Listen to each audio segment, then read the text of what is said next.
Can anyone recognize that? Can you recognize that? We need like a Where's Waldo of like things to look for on my back.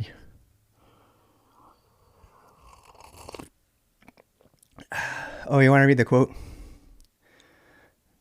Yep. Oh, Monty Python, you got it.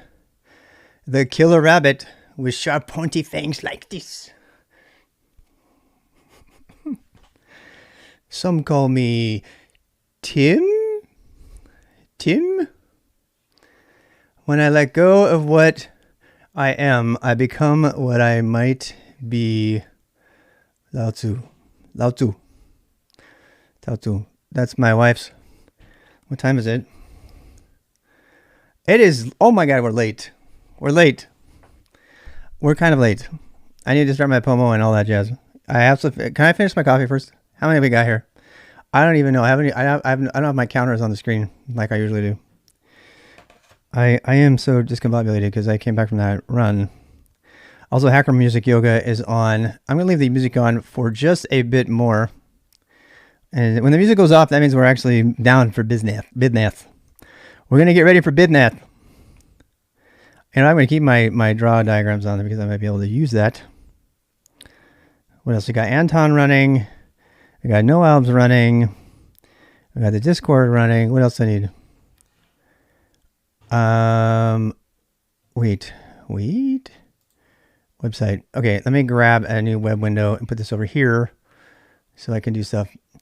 All right, boosters, or whatever we're going to call you. I don't even know. RWXers. What should we call you? What's your name? I don't like skill stackers. That's like weird too. There's like another thing. We're on the same page. Boosties.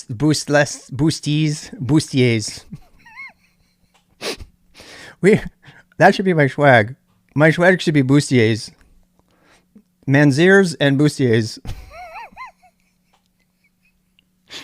You notice this channel's rated M, right? For the next 4 hours, I'm gonna be trying really, really hard to not be rated M. But for the most part, that mature rating is there for a reason. You've been warned. That's all I have to say about that.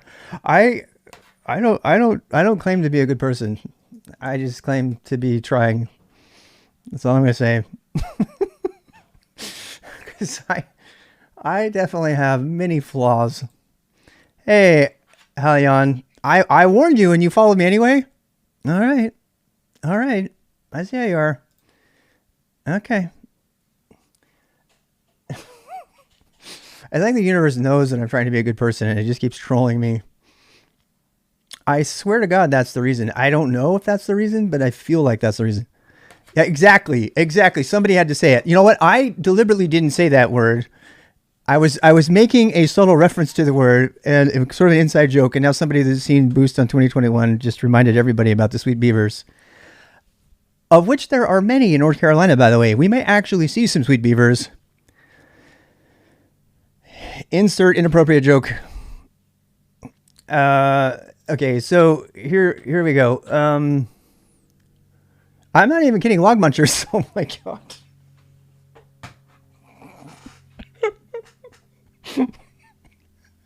How dare you? Roosters. Oh my God. How am I supposed to get anything done? You guys are so funny. I'm going to spit my coffee on my keyboard and break another keyboard. I already broke one keyboard this week. I did. I spilled coffee. That's why I have 15 of them. I have 15. I'm not kidding. Here, I'm going to show you. I am not ashamed. I very unashamedly use a Mac keyboard. #1 keyboard among writers, authors, and journalists, by the way.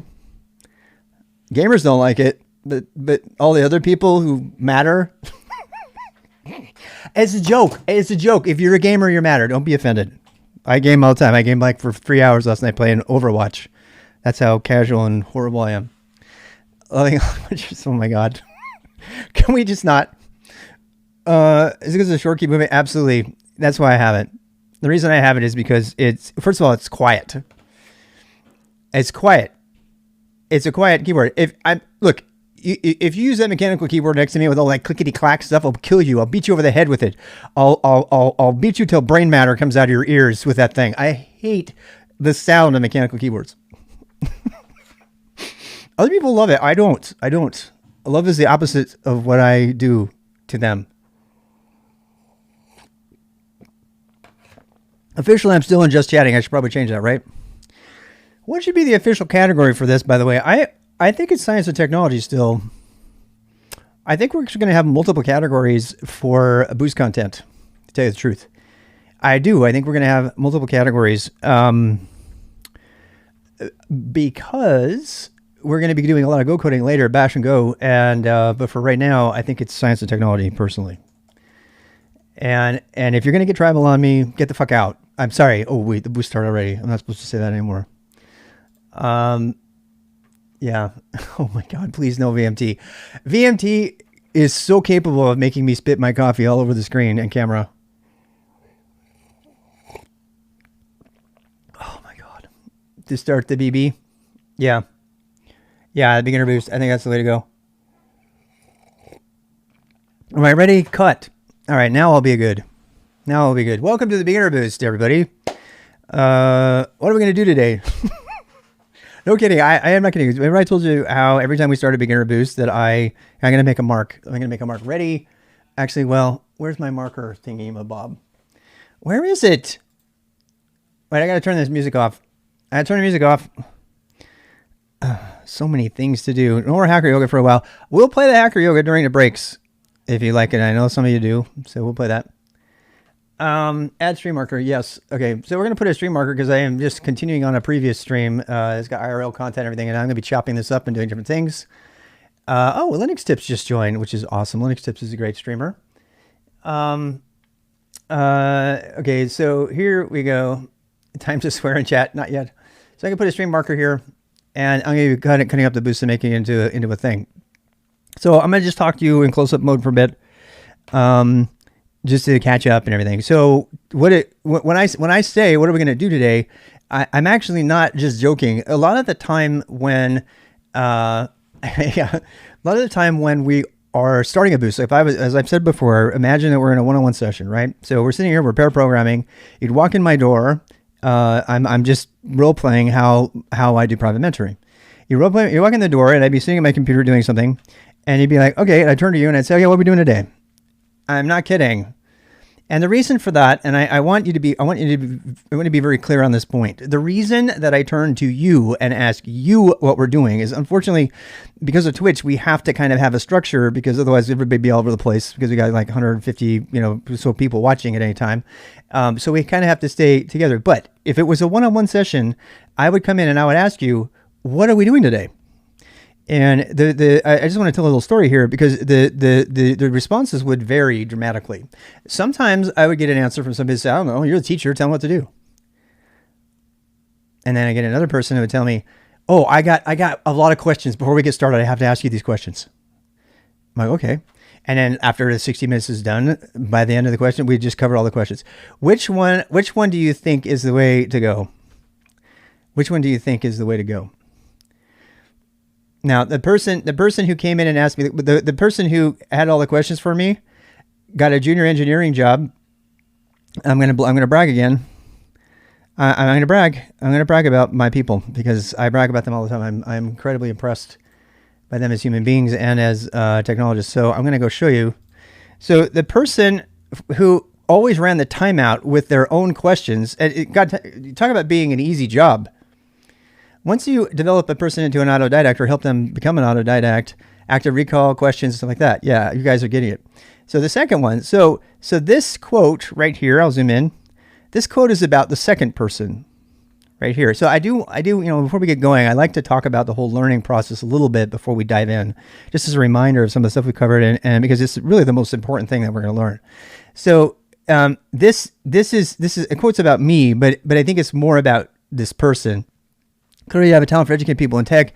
After your members' success here, I suspect the review team will be even more interested in picking up one or two of your students. We've had a lot of very bright interns from some of the top universities in the country, and your community member was right in the mix with the best of them. This is a person who spent 2 years with me, who, at the end of it, was asking me all the questions. They ran the session. I was just available. I was just available as a mentor, as a resource. So why am I bringing that up? So when I say, when I ask you, when I imagine, I role play that you're sitting down with me, which helps me get through this, because if I have to think of it as me, teaching a structured course for 250 or 1,000 or 6,000 people or something like that, I'm like shoot myself in the head, because I'm not going to do that. That's just not fun. Nobody wants to do that. Maybe there's a few like sadistic people that want to do it. I don't. So my idea of a good time, learning wise, is to learn something with you and to sit with you and to help you get through it. And maybe it's something that's challenging for me as well. And I used to do this with my kids too. My kids would say, hey, what should we do today? And we would come up with ideas for games we could make and we could play together. And I actually enjoyed it as much as they did. It wasn't like, some time you had to do because you had, dad as a title. That I'm really grateful for that, because those were some really positive times that I had in our their early childhood, and I wasn't a big part of their teenage years. So that was really valuable to me. So as we go into this learning session, just keep that in mind. I have to do that little sort of like disclaimer at the beginning to remind people that the way that I do mentoring is totally different than what you've probably been exposed to. And it's extremely casual and it's extremely unstructured. Now, it's not as unstructured as other times, because every time every single individual person would come to me, they'd have a different path that they were on, a different thing they wanted to do. So we have to kind of pretend that we're all kind of going down the same path today. And what is that path? All right. So the path for today is going to be Linux. And I started as a new modeling business. Oh, that's kind of funny. Actually, if you did start a new modeling business, you should keep going with it. That would be a great idea. You should definitely do that. My wife will hire you. I'm not even kidding. If you're doing new modeling, my wife will hire you. I'm not kidding. She needs more new models. My wife's an artist. Yeah, that doesn't faze me. Good try. All right, so let's keep going. I'm not kidding. My room, my house here, when you're doing IRL streams, is filled with nudes, because my wife does art, and the human body is a beautiful thing. So it can't faze me there. So let's go back into the boost, and I'm going to set up the session here. We are going to start, I'm going to start up a TMUX session. What this does is it starts a TMUX inside of a TMUX, like we talked about before. I'm going to clear out this empty one here, and let's start a new one. So let's just review what we did last week. And I'm not going to start the Pomo timer until we're actually into the content, but we will take a break. Why can't you buy new paintings? You totally can. Here we go. So, let's review what we did with week 1, and then we'll start a Pomo session when we're like really into it. So last week, I'm going to do this really quickly. And if you're watching the YouTube video right now, skip past all this, okay? Because you can just go look at the other one. We're not going to do TMUX yet. We're not quite ready for TMUX. We're definitely going to cover it, but you got to do some of the other file system and command line stuff first, okay? So focus on knowledge management. We talked about Zettelkasten and how to take notes. I would really love for y'all to talk about that. I prefer you do that during AMA sessions tomorrow, though. So or during the week when I'm doing IRL sessions, if you want to report back on how the success you've had taking notes and things, please do that during those times. That's what those times are for. And I'm doing a lot more IRL streaming these days, so that's the time to come talk to me. Why GitHub for notes? We talked about GitHub being universal. Why not? We talked about like GitHub. We did Markdown. We went through that completely. We installed VirtualBox or VMware Fusion. If you have a Mac, that should be already there. You should have already installed Ubuntu Server, and we went through that whole thing. We talked about how much to do. Go rewatch that video. If you have not watched that video, we're not doing that today at all. So we're assuming you already have it. We'll start up the server, but we're not going to go back into that part of it. And the only thing we installed was a secure shell, I believe. So then we booted Ubuntu Server, and we looked around, and we were using the command line interface. As you'll remember, looks like this, right? So this is, the command line interface, and that's all we did. But we didn't install any terminal or anything, and we're going to do that today. All right, so that's a good summary of where we were. Again, this is the kind of thing I would do with you. You don't have to do Zet notes. Look, just use whatever note-taking method comes easiest to you. If you want to tell you the truth, I would not do the Zet method unless I had a tool that automatically created a Zet for me. So, because it's just too much work. So if it, for right now, and we're going to make that tool together, by the way, we're going to code that tool together in Bash. So I'm going to show you how to make one, and you can use the one that's there. and then we'll eventually maybe do that in Go as well. And I'm cheating, I know, because that's a project that I need to do. So I might actually do that project as a part of the boost with you, and then we can all code it together. It'll be a pair programming project. The really cool thing about that is that every single person in the boost will get to take credit for making that app when it's finished. And another thing that I do when I do my mentoring, every time that I say, what are we doing today? When the person is driving the mentoring session, they get the credit for the projects they're working on, not me. So I am just a consultant on the project. They are the ones that get the bullet point for this unique thing that they made. Now, in this particular case, I have to come up with a project, and there's a couple of projects which I've listed in the syllabus, if you want to call it that list. And one of those is not listed right now, but I think it will probably end up being making the Zet tool for managing GitHub and talking to it and doing stuff like that. And I don't care how long the boost takes. I want it to take 18 weeks, but if it takes more than that, that's fine. But I think it would be more important that everybody here who wants to have credit making that thing can literally put on their resume, created the Zet Go tool. And you can talk about it because you will have gone through it, and you can say, no, I was a contributor to this. I made it on the boost with Mr. Rob and blah, blah, blah, if you need to get into the details, but you should be able to take credit. Okay. So, but we need to get there. We got a long way to go before we can start doing that. So the first thing we need to do, and I don't know how many of you are out there, but I would actually like to encourage some of you to when we get to the Git stuff, right, to make commits. I want to encourage you to make commits to my open source projects that we're starting up, right? So that you can start by saying, I've committed to these open source projects, and then that can be your first commit, and you can show that. You can say, no, I've committed to these following open source projects, blah, blah, blah. Yes, they're projects for education, but they're also projects that we need. And it's another reason that I'm selfishly picking projects that I also need to do, because then it's legit, right? It's not some extra thing, and it ends up being pair programming that we're doing instead of, me telling you what to do and you typing it, which is never a good thing. So here's the commands that we learned. We learned ls, we learned man, pwd, shutdown. So we learned the basic things. So I would like to rehash the help documentation functions really quick today. So we're going to start a new one of these. This is in Markdown. We covered that last week. I'm not going to use anything fancy that's not in basic Markdown. So if you need to go back and review, we're going to try to learn how to SSH into VM today. Yes. So let's do week 2, and we're going to write our goals here. You know what? Right away, I'm going to change the numbering system here. I'm going to change week 0 to week 00, so they will sort properly. Otherwise, they're not going to sort well. So give me a sec here. So this is a command you can take note of. We haven't learned it officially. This is called the move command, or the rename. So we're going to move that, and we're going to move it to week00.md. And I mean, I don't even really need the week in front of it, but whatever. And let's do the other one too, week0.txt. Yeah, I don't know if you saw, but I pushed tab to complete that. And then we're going to do week, by the way, if you want something to do right now, make sure that you have Windows Terminal installed, or that you have iTerm 2 if you have a Mac. So while I'm doing this like setup stuff, the task at hand for you to do is to get Windows Terminal installed, Microsoft Windows Terminal, because we're going to be configuring that today. And if you don't have it installed, I'm going to show you how to do the theming and everything and give you my theme. The second thing we're going to be doing is showing you how to do iTerm eventually. I don't have my iTerm library in front of me. I'll have to pull that up for next week or something, but I'll make sure it's in the notes. So it's on my other computer. So I'm going to do week0.txt, and I'm going to resolve any of the links here to this to make sure that they are good. Just a minor change, but I like to teach by doing, so we'll do that. Let me actually move these two. So week1.md to week01.md, and we'll move week1.txt to week. These notes, by the way, are in the text version of the notes is in the YouTube video description. So that's what I'm doing. Use rename.pl. I just saw that comment. You learned to exit Vim finally? Oh, look at you go.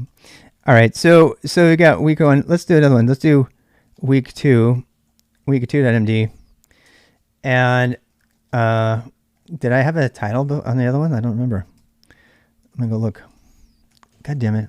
I mean something besides that. I'm not gonna swear. I'm gonna try not to. Actually, no, we want this to be, this is not a Z entry. This is like notes to go into a YouTube description. So that's the way I'll do this. So I'll put this summarize video here. How about that to do? All right, so summarize video here. And so there's a couple of things, a couple of major things that we want to do today. We want to let's see, install and configure terminal software. All right. What's that? Rename.bl is too powerful for beginners. It is. It's actually just one line too, right? Y'all are funny. All right. So install and configure terminal software for beginners. And I'm going to put MS terminal or iTerm2. And what else are we going to do? And I haven't got my Mac streaming set up yet. I'm going to do that eventually, though. I'm going to have a dedicated streaming server with OBS, just in case you're wondering. And then I'm going to stream from the Mac to that system so that I can just change computers over and change the scene. I don't have that set up yet, but I will get that. It's all coming with the IRL stuff. All right. So next, there's no music, right? Okay, good. We need to set up OpenSSH, right?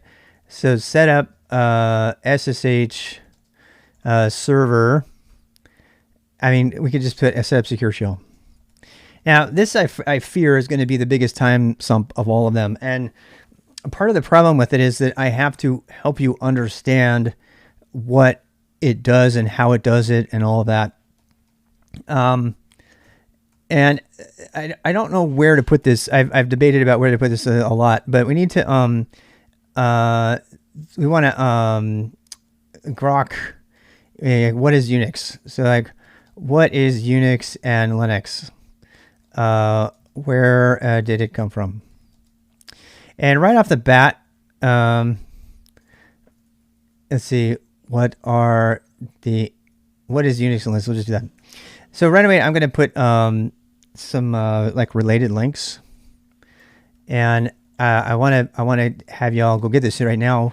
You can go search for it. I'll go search for it. What is it? Learning the Linux command line. So if I'm going too slow for you, and I am going much slower this year because I'm doing everything with you as opposed to telling you where to go and then letting you do it and report back. So there, linuxcommand.org is where this is originally done. Now, let's William Schatz. Yeah. All right. So let's open this up. Let's open it up in a browser that you all are using for now. So we'll go to linuxcommand.org. All right. So this is a free resource for learning the Linux command line. So I'm kind of showing you these things for those that want to go faster. You can go mess around with these things while I'm talking and I'm going through the other stuff kind of slowly. If you want to go faster, you can go here. So first of all, don't buy this book. It's free. I bought 2 copies of it before I realized it. I did. I bought it. So there's the book if you want it. It's a very dated book, but it's still really, really good. It's hosted on SourceForge of all places. William Schatz is a phenomenal author and person. I just really, really like William Schatz. I really like his writing style, and he's got a few things here you can go read about. But if you want the book, why bother learning Linux like command line environment? I mean, it gets crazy. What is the shell guided tour? So if there is a textbook, you'll definitely get a beard. You don't have to have a beard. The only reason I have a beard is because I'm bald. Do I have to spell it out? I can make all kinds of jokes about what I look like when I don't have a beard. Also, I have a huge nose. Yeah. I'm a Nord. And Nords are supposed to have, we're like dwarves. We're supposed to have big old beards that counter out our big ass noses. I'm just saying. That's why I have a beard. Look at my nose. Look at how big that schnoz is. Look at how big that thing is. I was called schnoz in high school because my nose is so fucking big. So do you get those tips for free? Those tips are free. A beard was The beer was easy. You just don't shave. You have to like trim it every once in a while and like take the food out of it on occasion. I mean, you don't have to. You should. Beard hygiene. I like the tangents. If you don't like them, I'm sorry. Fast forward. Boop. Okay, so here we go. The Linux command line, linuxcommand.org. So there we go. www. Oops, too many slashes there. It's the coffee. Command.org. So this book is free. There's a PDF you can download of it. In fact, I think I still have the PDF. Yeah, so you can go get that, and you can start learning it. There is a really great section in there that we're going to learn. We're going to learn a section of the book in there. One of the ones I want to read to you is what is the shell, and we're going to read this together because he's already composed the ideas. I can tell you what it is, but I kind of want to go through there. So we're not going to do what is Linux, but we also do what is the shell, what is a shell, and why do I care? And we did talk about this a little bit, right? In fact, I kind of think we need to put these things first. Okay, so let's do this. Let's do this, and then we can do the. So start installing the terminal software, people, and start installing Secure Shell. Okay, but before we do the setup for Secure Shell, we need to do some other stuff. So we need to do basic system update, right? So we need to do a basic system update. And we need to cover the bare bones, like basic, like really basic. And I don't mean, like modern definition of the word basic, really simple shell commands. So they're really simple and essential shell commands. And I have a cheat sheet that has these on there. And we're gonna go through those. We can cover all those in about 20 minutes. And move dev hair.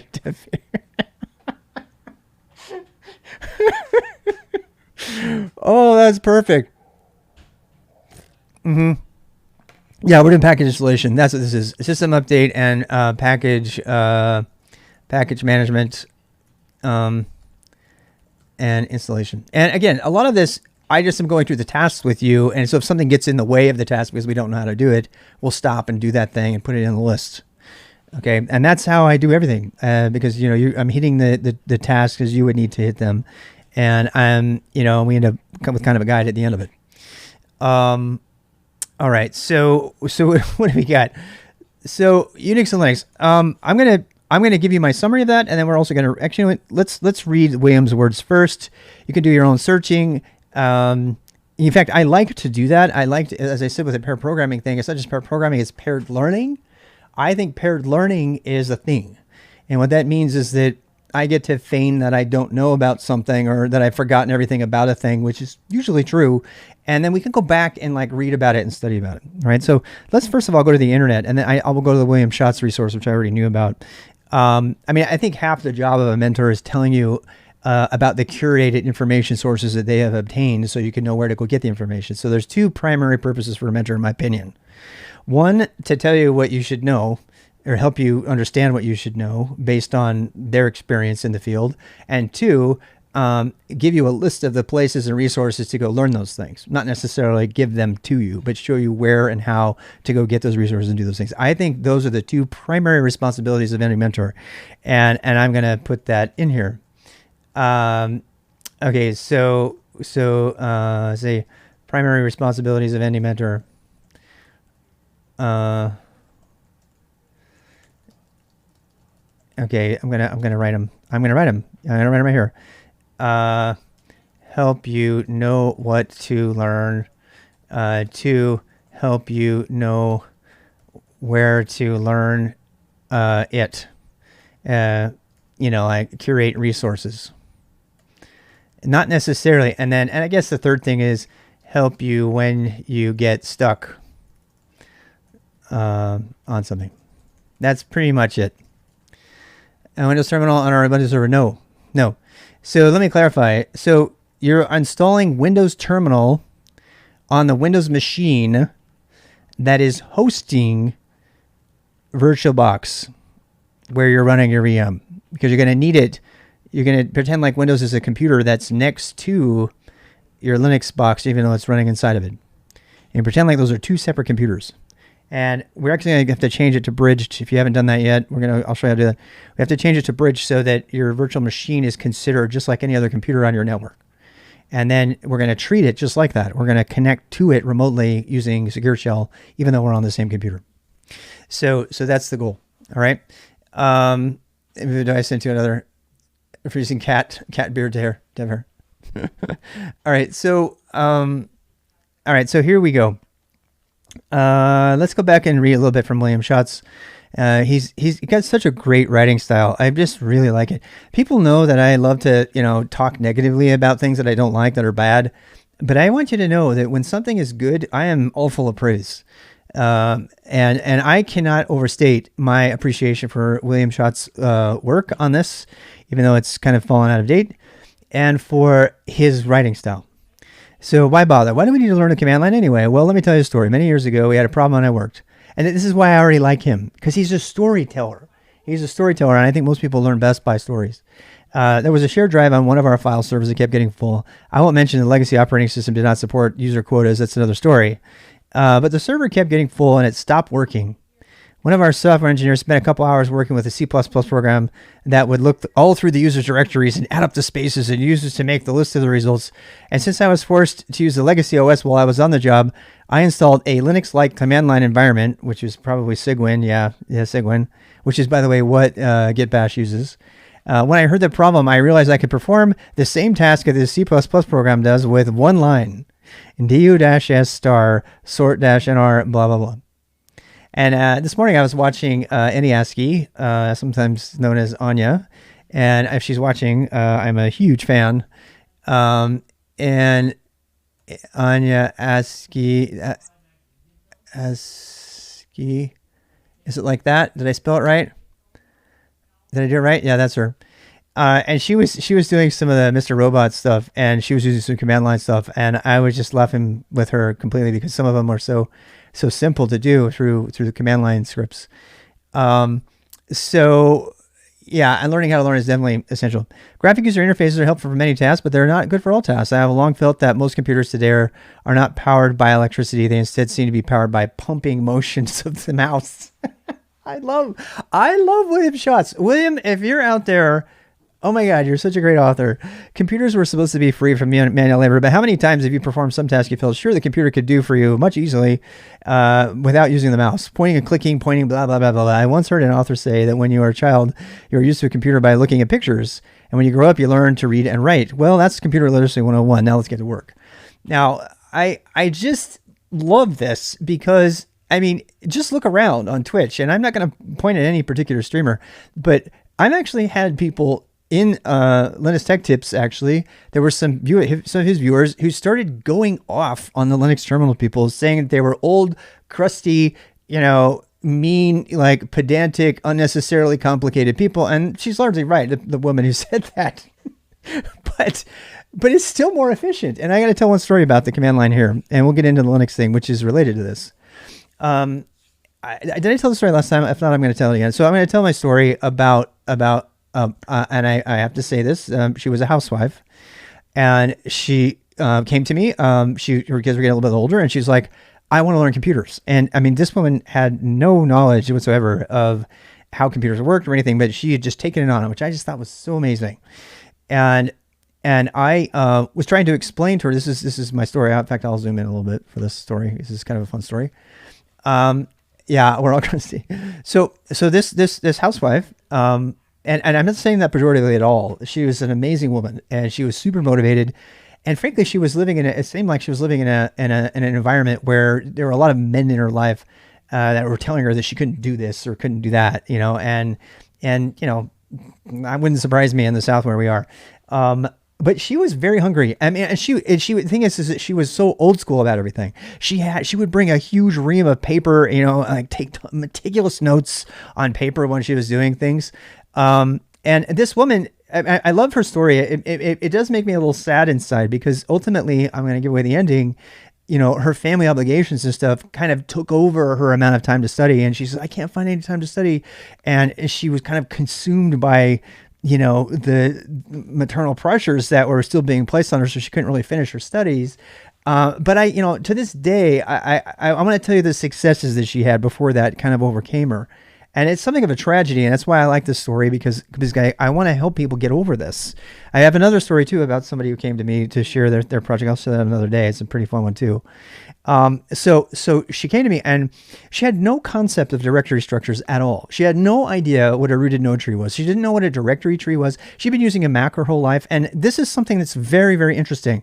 So the modern Mac users, there's no reason for you to understand what a file system is. And we're going to do file system stuff later. She had no idea what they are. She didn't know what it was. So, when you click on the Finder, like in a Windows machine or Linux, you click, let me show you. So if you click on the Finder here, right? And you get this thing here, but Windows is doing it now too. More and more, these systems are taking away the interface. They're taking away this hierarchical nature of it. So you just see a bunch of icons and you hope your thing's there, but you have no concept of how the things are organized. Now, thankfully, when it says this PC, you can go here and you can kind of drill down and you get this idea of a structured format, right? Well, this is a promise. This relates to the command line. So the process of going through all of these commands and expanding things and moving things and renaming things is painful. It's super painful. And we do that from the command line, and we'll do it later. But when you do that from the command line, it's like one command. So this is the story. So first of all, she was learning HTML, and I was trying to use the idea of directory structures as something to build on. Diva main. I do Diva. I like Diva a lot. Yes. So this is when I started to realize that she had I tried to use the concept of a directory structure to explain something about the web, that, if you have a web, the URL in a website, and maybe some of you don't know this, so I won't breeze over it too quickly, but each of the slashes up here represents a different directory, and it's kind of like you go down into that directory and you get to that. She had no concept of that. And it was the first time I've ever encountered that. It really blew me away. And I've taught kids as young as 9 years old who understand it. And it was not her fault. It was because she had been using graphic user interfaces. So she had used them so much, in a Mac in particular, and become so search-centric, which is good. You should do that. That she had lost the ability to understand how the directories are organized. So when I explained it to her, she was like, oh my God, that makes so much more sense. Okay, everything's going in a folder. That's why they call it a folder, blah, blah, blah, blah, blah. And then I showed her the command line. So I took her, this is the point of the story. So we were down here and I was like, okay, how are we going to rename X and Y files? So, we have all these different files down here. Like my running thing. If I want to rename a file, you right click on it and you hit, you got all these things. You got to go find the right one. You edit with Vim, share, open, copy. God, I can't even, I just want to rename the file. How do I rename the file? I have no idea how to rename the file. I don't even know where the file is in the first place. So first of all, okay, let's go on the desktop. Let's try this. Okay. All right. I'm going to cheat. Okay. So we're going to make a new file on the desktop. I don't want a new F whatever. Why would I ever click F2? I'm not doing that. All right. So, so I go to new, okay, new folder. There we go. New folder. All right. My new folder. And if I was a beginner, I wouldn't know not to put spaces or anything in there. I would put spaces in there. It's nice and pretty. I can read it. So now I have a new folder, right? So I found it. Now if I want to rename it, so you right click on it, hopefully, and you rename, and my new folder still, or whatever, right? And then, and then let's say you have like 10 files here, right? I mean, so you're going to make a file, and this is all related. I'm just kind of all over the map. So let's make a new text file. I'll say foo. And the thing that's really crazy about this too is that these files have extensions, and people don't know they have extensions, and they go out and they read the YouTube and they say, or they watch YouTube and they read the internet, and it says, make sure you have a file called foo.txt. So they do this, foo.txt, right? And I mean, that looks right. How is that not right? We're not doing that. This is Boost. I'm sorry, my project's wrong right now. So let's make another file. Okay, so let's do another file. Right click, new, and this is kind of an object. This is the same lesson I showed her. So a text document. So bar.txt, right? So I'm giving an example of like how you make new files. And some people don't even know how to do that. Yeah, but you see, you're giving away the ending. You're giving away the ending. I'm being like the beginner on purpose here, right? So if this woman who had no experience whatsoever, and she was an amazing, intelligent woman, if she had no experience using a computer or whatever, she'd go out to the internet and says, well, you need to make a file called something.png or something.txt, right? And she has no idea about extensions or everything. So she would do this, right? And she has no idea about directory history or structures and everything. So I did all of that, and I showed her, you know, some of the really young kids have to learn how to copy files by dragging and dropping. They don't even know how to use a GUI, right? So that's how you would move stuff around. You double click on this, like, but how do I get it to go back up? How do I go back up, people? Oh, I guess I could do this, right? What? I don't know what to do. I want to go back. How do I go back up? I want to go back up in the desktop. Okay, I'm gonna drag it to the desktop. I mean, and a lot of people know how to do this. I mean, you watch, you know, people, you know, coding and stuff. So there we go, right? Now, I know they're hidden by default on Windows. That's not the point. The point is that the GUI actually works against you. And so this is the story. This is the main point of the story. The main point of the story is I showed her all this stuff, and I showed her how directories work so that she could get a sense of what directory structures and organizations. When I did use the GUI for that, because I wanted her to get an understanding of how they related to visually. I thought the GUI would help her understand it. You got the whole, you know, path up here and everything. And she did. She understood directory structures based on that, and maybe that helped some of you out there who don't know about that. Well, and then completely randomly, just to show her, I said, well, you know, but you can do these kind of things from the command line much more quickly. And this is the point. So I showed her how to do what I'm about to show you on the command line using the move command. And as soon as I showed it to her on the command line, she like put her hand out and she said, teach me that right now. And this is the point from William Schatz. This is the point that William Schatz is making. As soon as I showed her how powerful the command line was, her eyes got huge. She stuck her hand out and she said, teach me that right now. She wanted me to stop everything I was doing and teach her the command line in that instant. And this is somebody who, as soon as she saw the power of the command line, she's like, you need to show me that magic immediately. Because, and this is the thing, and so this is the point of the story, and I'll show you how to do the move next. But the point of the story is that when people are exposed to the power of the command line, when they're exposed to it, they immediately want it because it's so much power. It's like with great power comes great responsibility. But I can, not only that, but I can rename like every single file, 30 files in a directory. I can rename them all to have an extra letter in the beginning or in the middle or something. That's what the power of the command line does. And that kind of power cannot be done from the GUI. There is no way to do it from the GUI. And the crazy thing is it's more efficient to use the command line. People think the command line is some old crusty thing like this stupid person in LTT said, and you know, that had no basis for it at all. I say, okay, fine. Yeah, bye-bye. This is how you respond to that properly. Like, oh, you think it's like for old crusty, like gray-bearded old men who don't have any relevance anymore because they don't use a GUI anymore. That's what you think? Okay.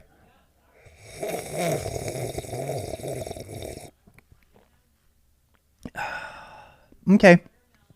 That's the proper response. That's the proper response to that. That's the proper response. Usually I don't use the proper response. Usually the proper response is involving lots of non-suitable for work language.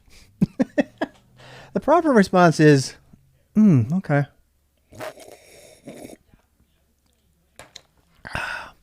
All right. Have a nice day. Bye. I'm going to go get something done over here while you fuck around with your GUI.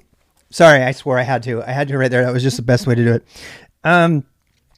So let me show you how to do this exact same task. It included local calls. Append area code to your phone number with 2 lines of code. Yes, exactly.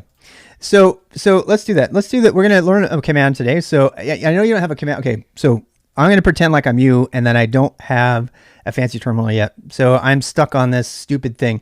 So at this moment, we haven't started promo. I'll start after this.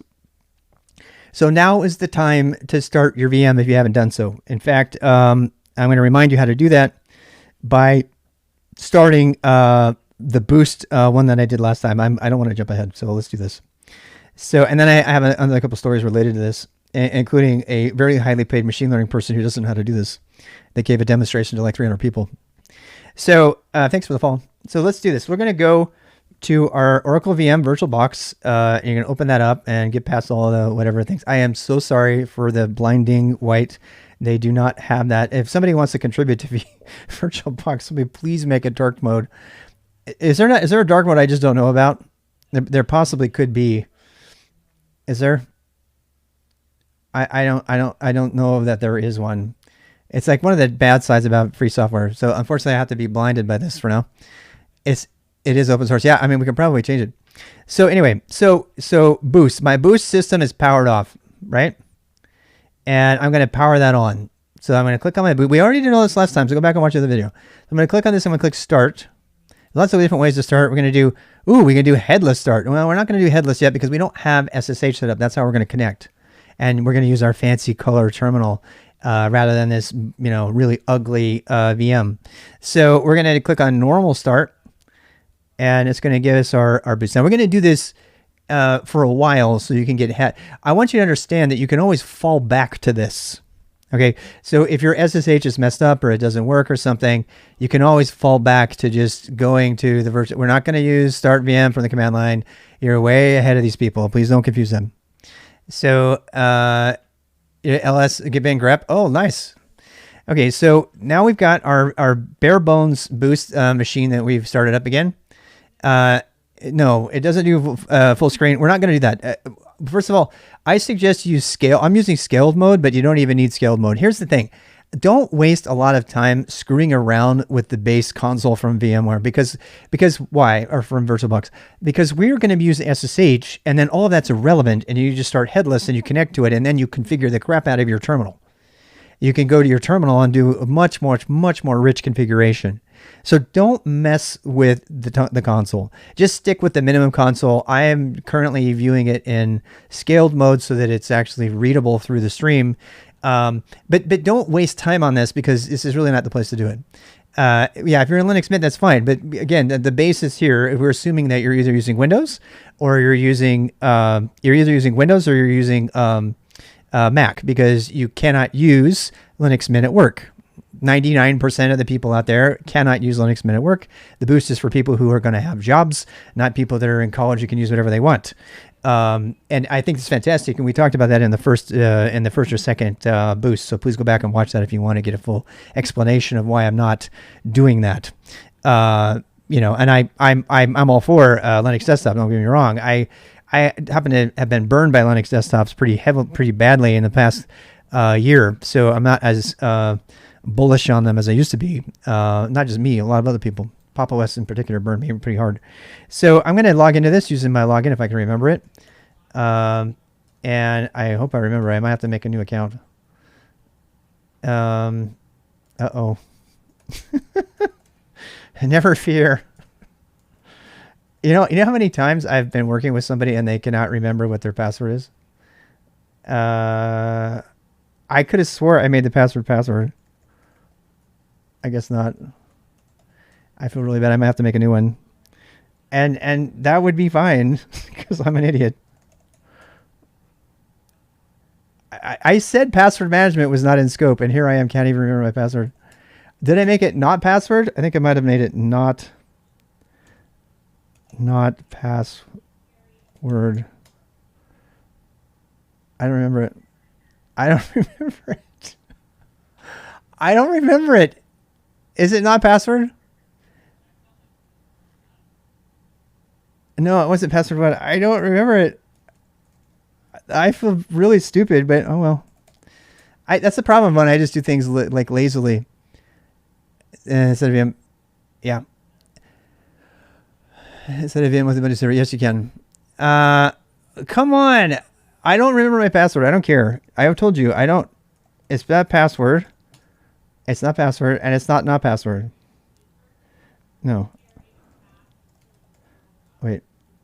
You know what? I might have to reinstall. Oh well. I'll just have to go long today. I don't care.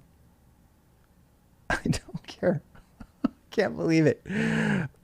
It's not. Wait. I know this is bad. I may edit this part out. I don't remember. My password, my username is password, my password is password. No, this isn't Anton. This is Boost. I don't remember. I don't remember it. I honestly don't. I honestly don't remember. It doesn't matter. It doesn't matter because I'm going to install a new one right now. Thank God I didn't get too far in that, right? By the way, it's right control to get out. All right, so you can go away. Power off this machine. Well, guess what? You get a new lesson in how to make a new virtual machine. Good thing I didn't do a hardware install. So there's that lesson.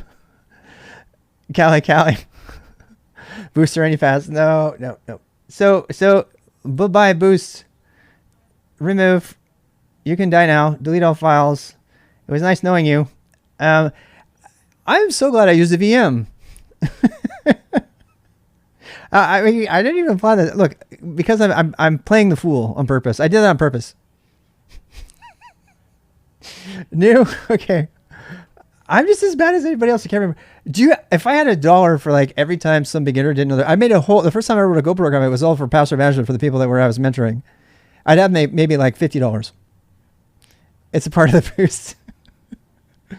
Why you should use VMs? I mean, yeah, I know. Damn it, you know my secret. I can't remember shit. Why do you think I have a Zettelcast in?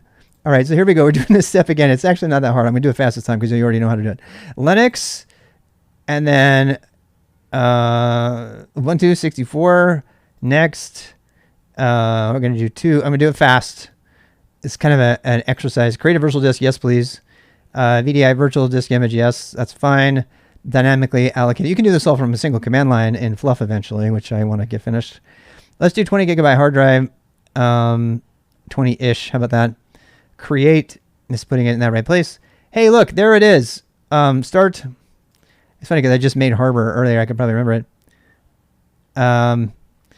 Ubuntu ISO. It already remembered my ISO 22. So make sure you have 22. That's because it's in my downloads folder. Click on Start on that. So I'm going to click on View Scaled Mode. I think this is the universe telling me you need to go through that again because these people want to see it all over again. They want to see how to do it all over again. So I'm doing Scaled Mode. All right, here we go. That's my story. I'm going to stick with it. I was part of the plan all along. All right. So the point of it is that number one, I'm an idiot and can't remember anything. And number two, it's okay to be an idiot sometimes. God knows I am. I mean, worse things have happened out there. I love everybody else is like, oh my God, this dude, like as if they never, ever do that shit. You know, it's funny. That's how Reddit and like people's like, it's like, and Stack Exchange are full of people that know everything, that never make any mistakes. And those are the people who are like the biggest assholes to everybody else. But you never get to see them make a mistake because they never reveal that they're making a mistake. Well, I just revealed that I make a mistake. And I might call you out for being stupid, but sometimes I'm stupid too. So here we go. Done. Ubuntu server, yes. Minimize, no. We want the man pages and all that. We're getting our active recall. We're getting forced to have active recall. Absolutely. This is good too because I can show you how to do the bridge networking, which I forgot to do. The pastor, you said you were going to forget it. Did I actually say that? I told you it's because I picked a good password. I don't want to. I'm going through the whole process again. The universe has decided that I have to do this over. So there. Done. Proxy address. No proxy. We don't need HTTP. Mirror address. Yeah, we'll use that. Use an entire disk. Yes, please. Again, it's only that 20 gigabyte file that we allocated. It's nothing more than that. So, and we're going to accept all the defaults here. And eventually you'll understand more of what this is. But this is just all the breakdown of your disk drive and how that's done. I'm going to kill all your stuff. Okay, fine. Your name. Rob. Your server's address. Well, we can use Boost now because I killed the other one. Username, RVXRob. Make sure it's the same as your host OS if you can, because you don't have to. But password. I don't care that it's an easy password to remember. You know what it was? I was somebody shamed me, or I shamed myself into not using just password last time. Install OpenSSH server. Now, I have a question for y'all here. Should we do this, or should we actually do it from the command line? I think we should install it from the command line. What do you think? I mean, this is one of the things that you once you do it the first time, you're never ever going to do it again. Yeah, let's do the command line. I think last time we said that. So let's do that. So let's do done. And we're not going to install anything extra. We're going to assume we got the whole thing. Okay, thank you. Deja vu. Yeah. Well, active recall, Garfield. That's what we're gonna call it. We're gonna call it active recall. we're doing this for active recall. Have to install Rust. You are so lucky that this is suitable for work time, VMT. I mean, seriously, you're trying to make it not suitable for work. I know you're trying it. Was it bang password? I did bang password. I must have mistyped it. Oh God. All right, time for me to go refill my coffee. I'll be right back. Take a break. Take a break. Take a break. Now's the official coffee break.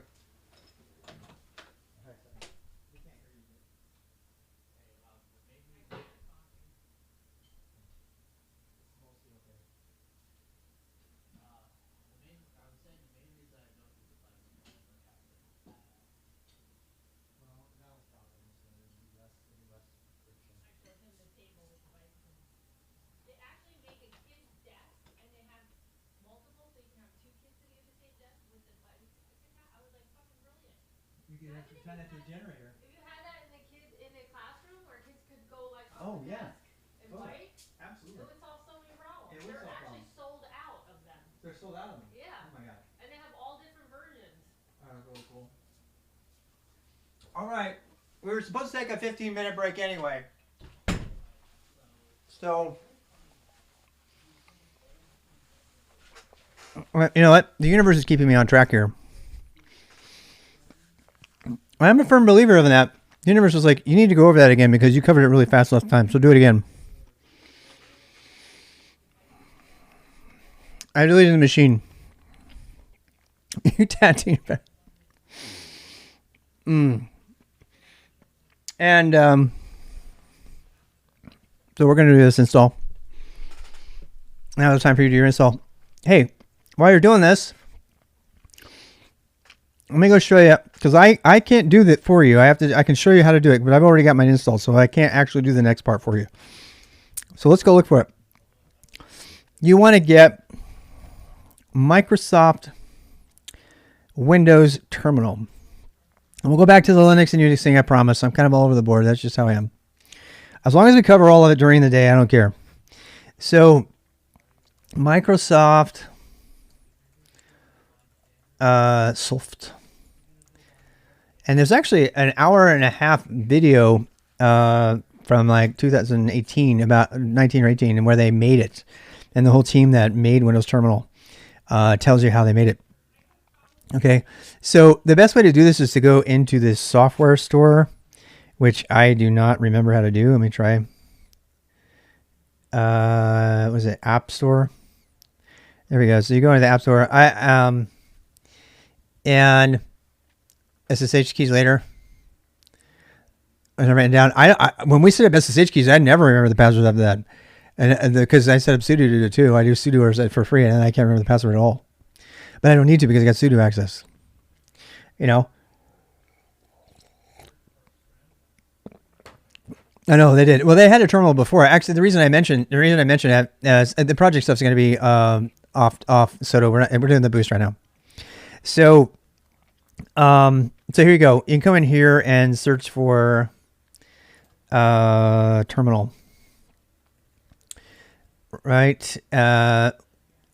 And they have Windows Terminal, and then they have Windows Terminal Preview. And the Windows Terminal Preview has been the one that's been around forever. But I think they actually finally went with it. Yeah, they made it. They made an actual Windows Terminal. Should we see the video? Wait, how are we doing on the install? All right, we're still waiting.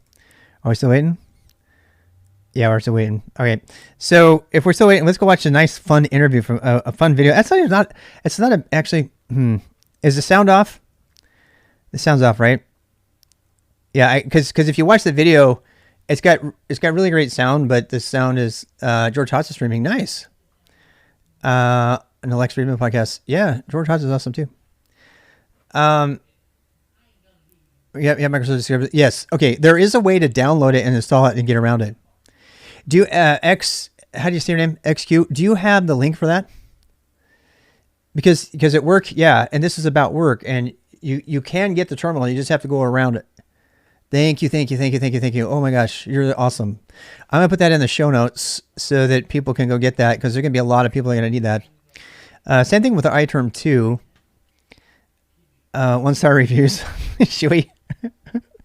The kind of like pump you up music on this is really good, actually. Yeah, I really, really love the terminal marketing for that. I won't even lie. I do. I really love it. So let's do that. Let's get the Windows terminal. I'm gonna put that down or related here. I don't want to clutter up the outline. So if App Store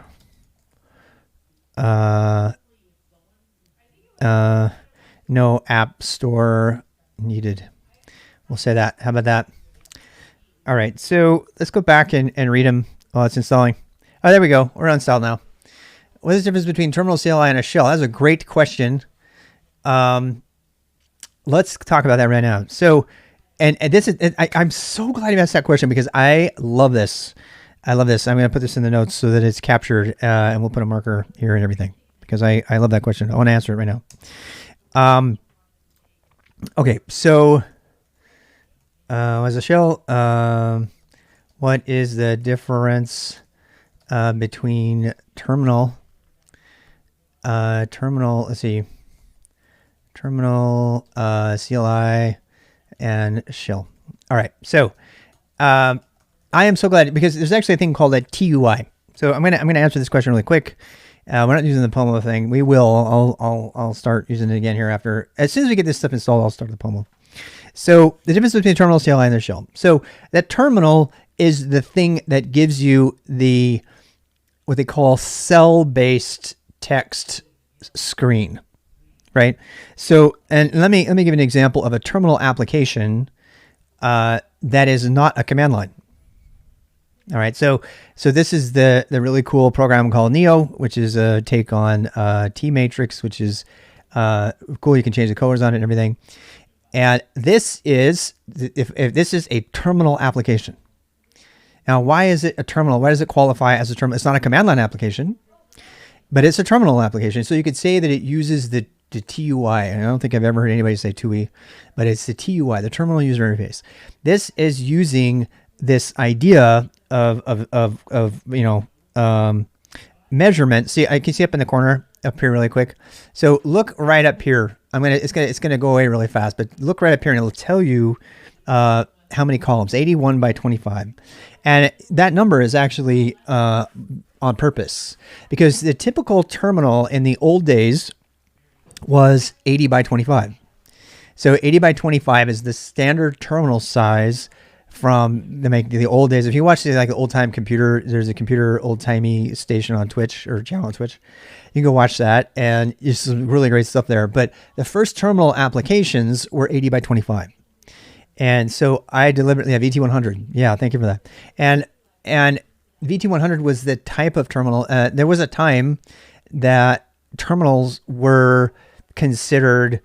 Let's do another terminal application, Fishies. You guys have seen that one. You see it on my channel all the time.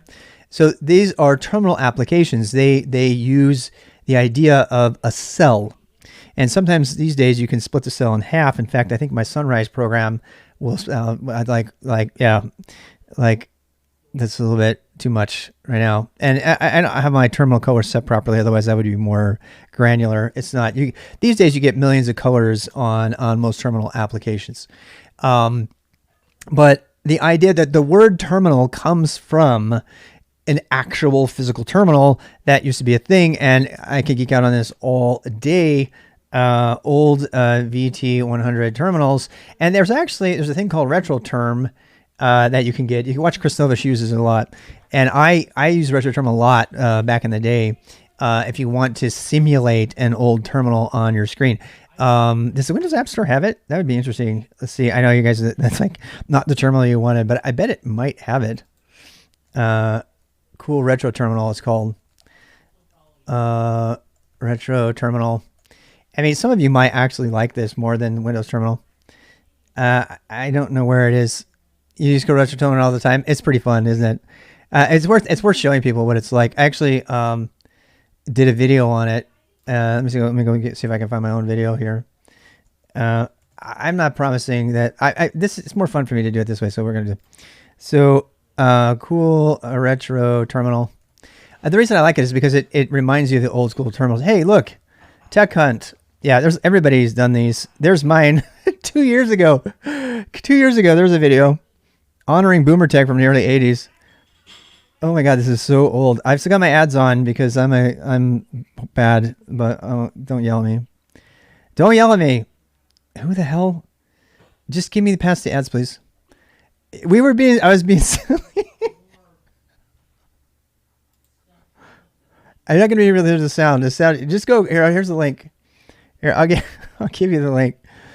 But I'll give you the link. Here you go. Paste. You're supporting past you. I kind of am. I didn't even upload my own video. There we go. Hacks or Santa back then, and I mean, this has got to be a long time ago. Their content is great. Yay. And then some random spam. This is back with my old Elvis mic and everything. We were having fun. We were talking about war games and everything. This is actually a good video, so go watch it. I was doing OSCP prep back then, and because that's what I thought I wanted to do with my life. And I changed my mind, said I want to do cloud stuff. Now I kind of want to do OSCP again. I know it's hard to follow everything. So there's a YouTube video, me covering Cool Retro Terminal. I have the link in there and everything. So if you want Cool Retro Terminal, you can go get it. But why Cool Retro Terminal? A Cool Retro Terminal is based on all of the different types of actual terminals. This is an old deck terminal. I mean, you can see, like, if we go back to the pictures list, the images, let's do that. So here's like all the different types of terminals that used to exist. 600 bad, damn fast. Yeah. And I mean, you got the deck ones, you got the ones that I grew up with. This is the IBM one. You have all these different styles. If you want to play with them, you want to actually emulate these terminals and see how they used to be, you can go there and look. And that's where the green comes from. That's where the whole matrixy green kind of thing comes from. That's where the limitations by 80 columns by 25 rows comes from. Yeah, did you find it? Oh, wow. Oh, yeah. No, somebody did me in hacker mode. Somebody did me in hacker mode. They actually made a whole meme about me doing this in tryhard mode, I called it, because that's what I was. I was a tryhard learning how to hack, and I had not learned how to hack, so I was a tryhard. Anyway, let's stick with the topic here. So yeah, so here's all the terminals. There's an old person doing the terminal. You know, Boomer is doing terminals. So this is where the term terminal comes from. So a couple things here. The word terminal, I'm going to go ahead and let myself go down this rabbit hole because I love this rabbit hole. Okay, so the terminal comes from, like, where did the terminal even come from? Like, where was it, you know, who invented the idea of a terminal, period, right? So a terminal comes from an original teletype machine. And if do you guys remember, anybody know what a teletype machine is? And this is going to become important later because we're going to talk about a device in Linux to this day called TTY. And the TTY stands for teletype.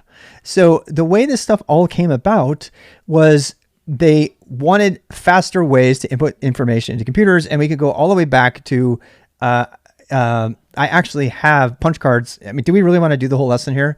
I guess we do. I'm going to do it. I don't have time constraints. I'm going to do it. This is how I have a punch card, and I used to show people punch cards. And the punch cards were invented. If you want to read the Innovator's book, it'll talk to you about, what's his name, who invented the loom. So the punch card technology comes from, yeah, you have to show punch cards. Here they are. So the punch card technology comes from the loom. And if you go back far enough, and I can't remember the guy's name who invented the loom. It's like right on the tip of my tongue. Charles Babbage, we talked about him inventing things. You know, the first mechanical difference engine, and then the analytical engine, and then Ada Lovelace was the first programmer because she wrote how to use those things. I'm doing this really quickly because it's really fun to go into it, and it's not really relevant for the boost other than just backstory. Okay, Jacquard, thank you, the Jacquard loom. Yeah, and so I mean, if you can read all this in the Innovators from this great book, but so it wasn't until Mauchly invented the ENIAC, which is a computer sometime later, where they were struggling with putting data into computers. And so at the time they had to, like, flip lights on and off and switches and stuff like that. He literally had to like flip switches to do the coding. And if you understand assembly and binary and Turing stuff and all that, you'll get in that. We're not going to go into it here, but that's where it comes from, the whole ones and zeros thing, right?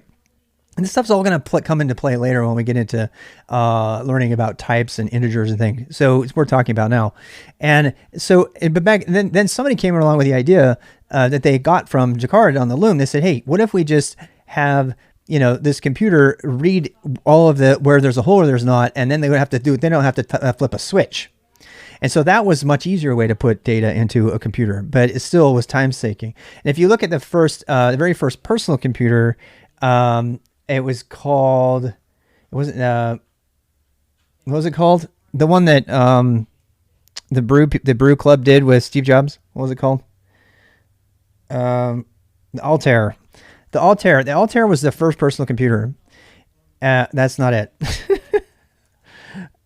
So this is the first computer, and people would pay like hundreds and hundreds of dollars for this computer. That's the Teletype and the punch card readers, I bet. So people would pay hundreds of dollars for this thing. And the way that they coded it, I kid you not, the way they coded it is they would be like up and down, with their little things. And if they got one switch wrong, their whole program was lost. Can you imagine that? Can you imagine writing a program? I mean, not to mention the fact that just to type the letter A is like in this world would have been 8 ons and offs. That's how they had to do it. And it took them forever. And the people that were into the computers originally, they were so happy to have a computer. First PC, right? They were so happy to have a computer in their house that they did not care, and so they would go through this and they would do this, and then they started figuring out ways to tie it to the Teletype machine, so that they didn't have to do that. And so because the engineers at the time like there's got to be a faster way to type this stuff in, so they started hooking up teletypes. And what were teletypes designed to do?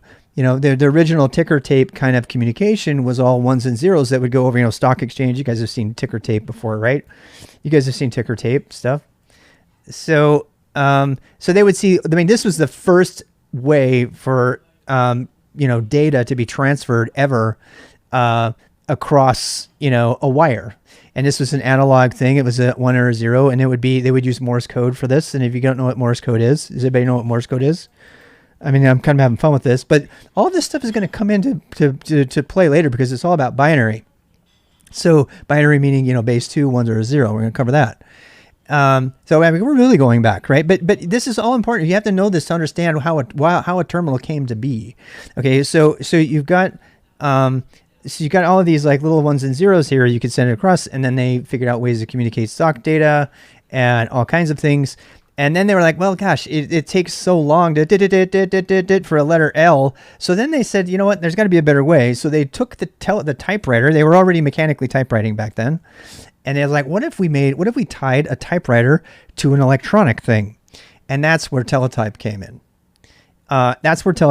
Is somebody, some smart person back then, I don't know who, said, what if we made it so that they could type instead of having to thing?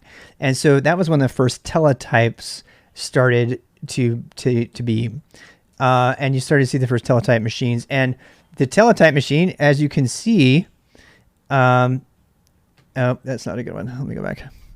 As you can see, the teletype machine, logging into the 1930s. Is that a bigger picture?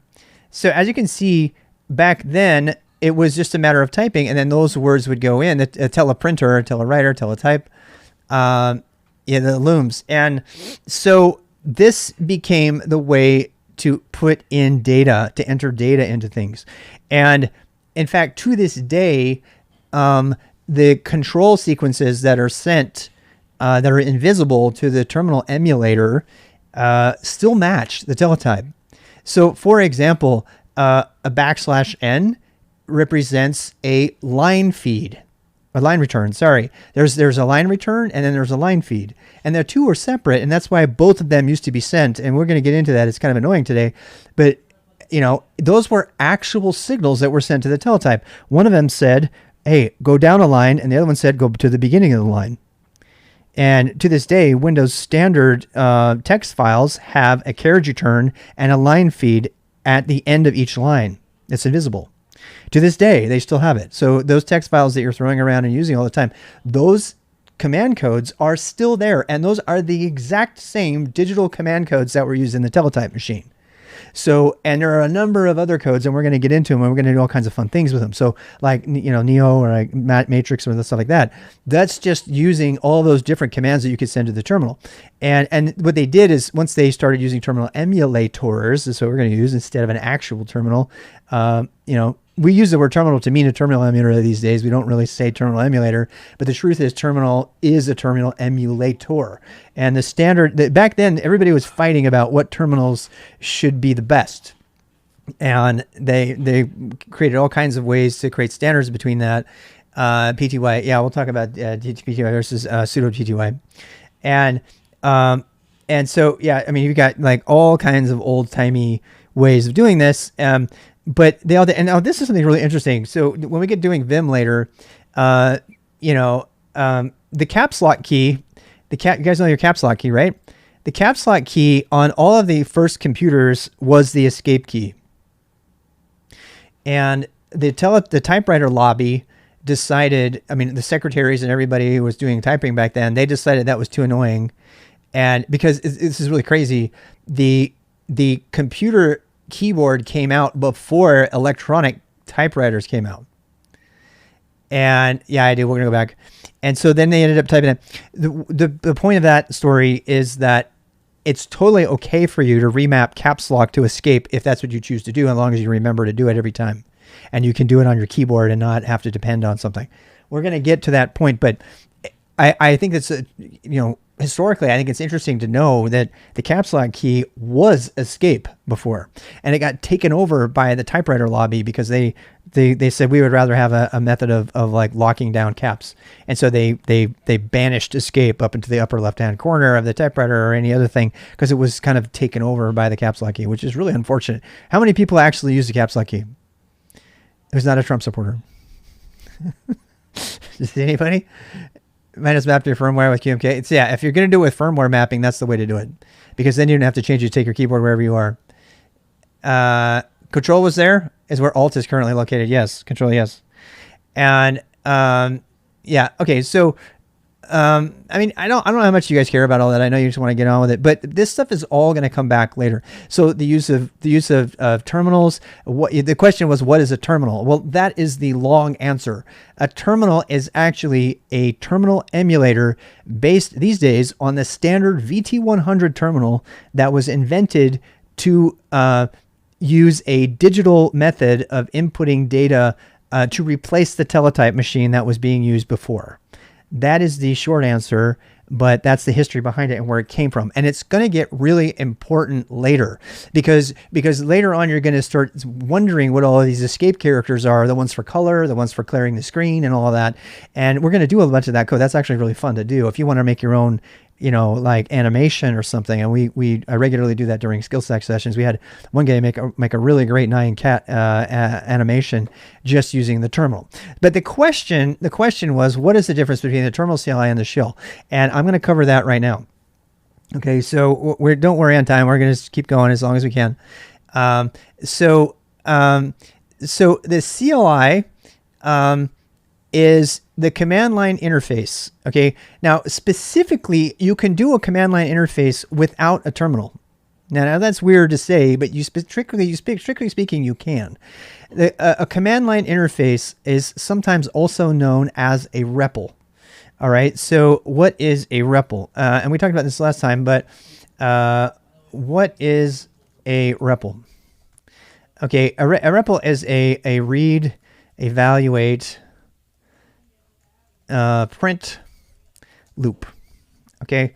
And the command line interface, strictly speaking, is anything, whether it's a terminal or not, that takes in input on a single line and then does something, evaluates it, and then prints back whatever, if there's anything to print back to you. And then it prompts you again.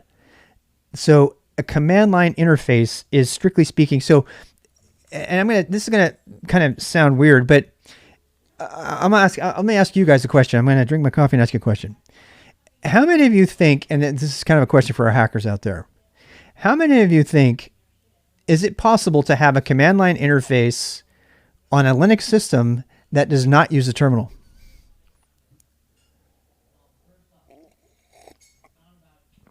What is your vote? Yes, we got some yeses. All right. So okay. Now, any of our hackers out there, some of the more experienced hackers out there will tell you that if you hack into a server and you get a backdoor into that server that is speaking over the network, right? Now, you likely are going to be using a terminal. So strictly speaking, you can't use that command line interface unless you have a terminal on your computer. But if you hack into a computer and you provide a back-end program that uses a command line interface to talk over the network, and that's all it is. Talking over the network is just like a teletype. It's just sending it over the network one character at a time, and more or less. There's buffering, but and so when you do that, you do not get a full terminal that can draw the screen for you.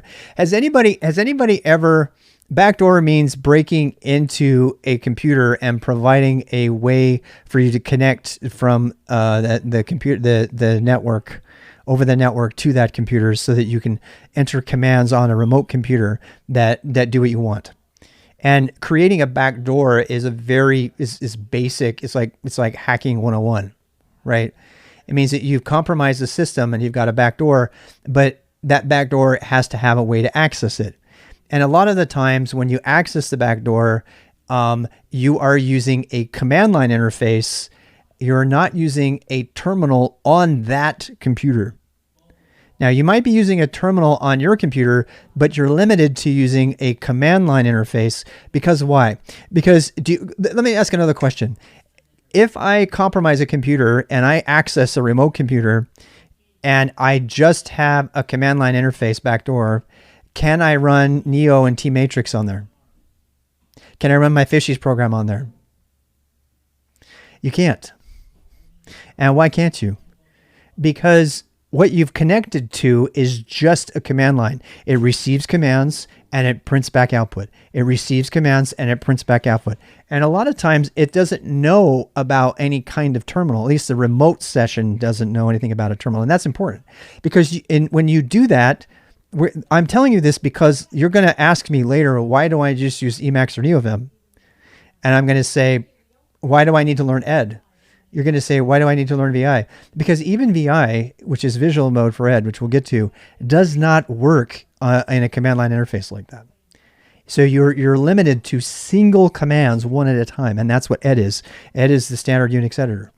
And everybody will laugh at me for learning it. But if you want to do anything in hacking world, in fact, it's so important that some distros have started to remove Ed because systems that are compromised through a backdoor vulnerability, the people who have done that can edit files by using Ed. And sometimes they'll put Ed into their rat's nest in order to do that, and which is why I'm doing Bonsai, because then you can put a command line editor into it. Vim Tiny isn't quite good enough. So the reason this is kind of a rabbit hole conversation, but I want you to understand that this demonstrates the difference between a terminal, a full terminal, and a CLI. All right. And for fire forget, these compilers insert code to prevent it. Yeah, most of them do. But I mean, however you're going to get on there, right? You have to have something to connect to. So let's say, what I'm trying to tell you is that there is still a very valid situation where you will have a command line interface, type one command, watch the output. And that output is just like, information. It's not going to send special ASCII characters that are going to cause your terminal to reposition and move so you can play a game or do NeoVim. Neo matrix, C-matrix kind of thing.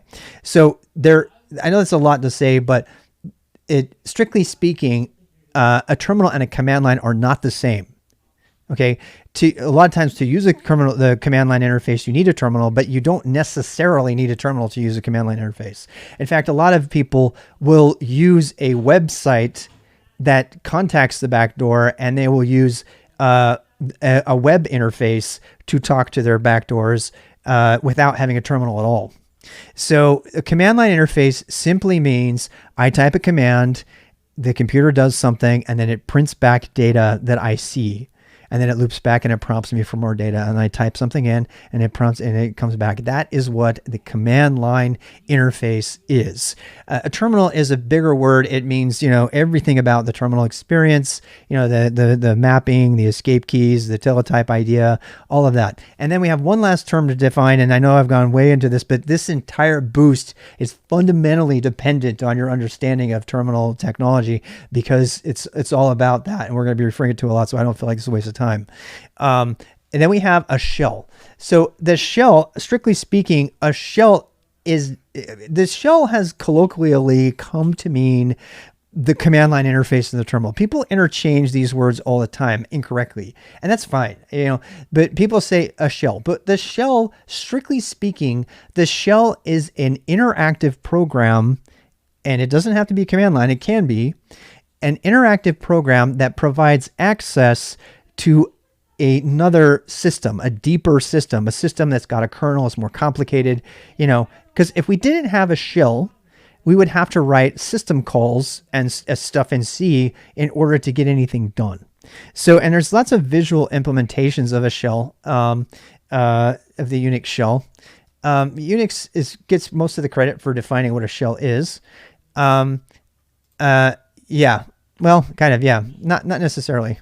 Because $0 is the command that's being executed by the shell.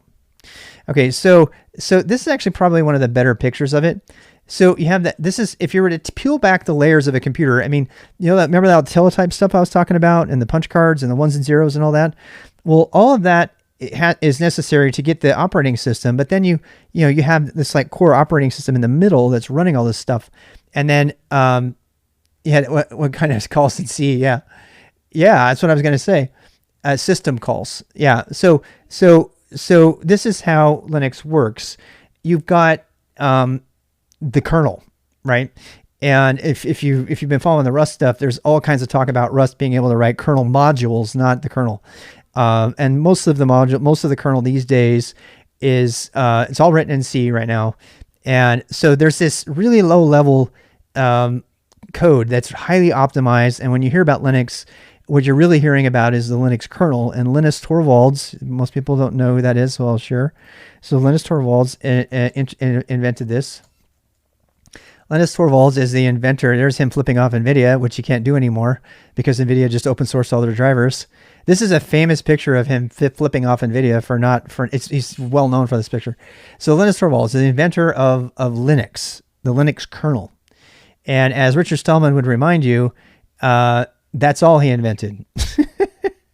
He didn't invent any of the other stuff that you use in the shell, because Stallman and the GNU project invented all of that. We can still put them off. Yeah. So here we go. So Git is his other big claim to fame. He made Git for better or worse. Kernel modules and the drivers. I don't know. We won't go down that rabbit hole. It's big news because that was just in the news this week. It's been, NVIDIA finally released a bunch of their stuff to open source, which they've never done. And Torvalds has been really mad because Torvalds released the Linux kernel to the open source, to the free and open source world under GPL v2. He also hates GPL v3, which is a licensing topic for another day. It's worth saying at this point, though, what is free and open source? And I'm going to give you like the two sentence definition. Free software, according to Richard Stallman, and I'll pull him up really quick. And this is all background stuff. Richard Stallman invented free software, the whole movement. He's a very, very controversial figure. I believe he's the most important technologist of our day. He invented the concept of free and open source software. But I'm not going to go into it, but there's several other really, really highly controversial things about this individual that I'll let you figure out. But just like any person who's created amazing contributions to history, there's amazing things and then there's lots of negative things. I mean, you can look at Thomas Jefferson, Martin Luther King. There's a lot of people who have done that. I'll let you make your own decisions. But he is the one who invented the GNU, the GNU, and he eventually made his own kernel. But the way Linux came to be, and this is why people make jokes all the time about whether you should call it GNU Linux or not. And to go back to the book, actually, there's a nice explanation of this in his book. And we're gonna go. Here we go. Click the focus. Let me see if I can find it in his book. He has kind of a fun little commentary on it, but he basically explains that we don't call it GNU Linux anymore because, I'm going to put this in here. Let's see. What is GNU?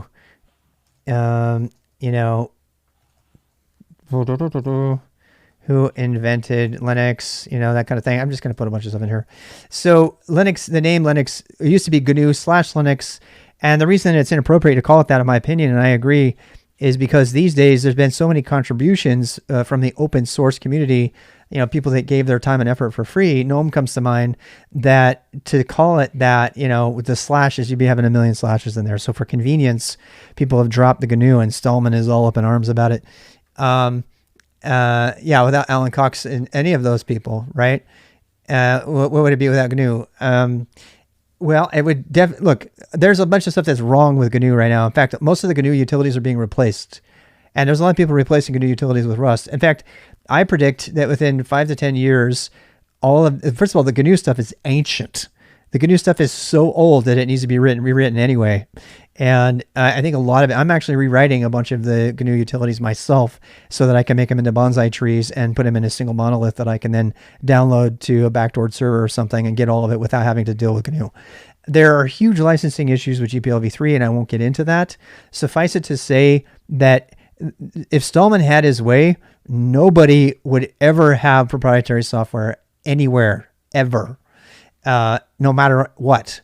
And so his licensing, GPL v3, is very aggressive in forcing anybody who uses the software to give not only that software away for free, but any changes they make to it away for free. And that makes enterprises very nervous. They don't want to use it. So enterprises use the license for Linux, which is what Torvalds has stuck with, called GPL v2, which is a little bit less restrictive. It's still, you have to give your changes back.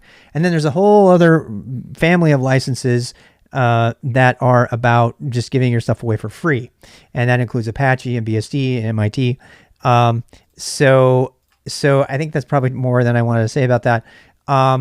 Suffice it to say that that's where Unix came from. So now we have to talk about, well, where did this come from, right?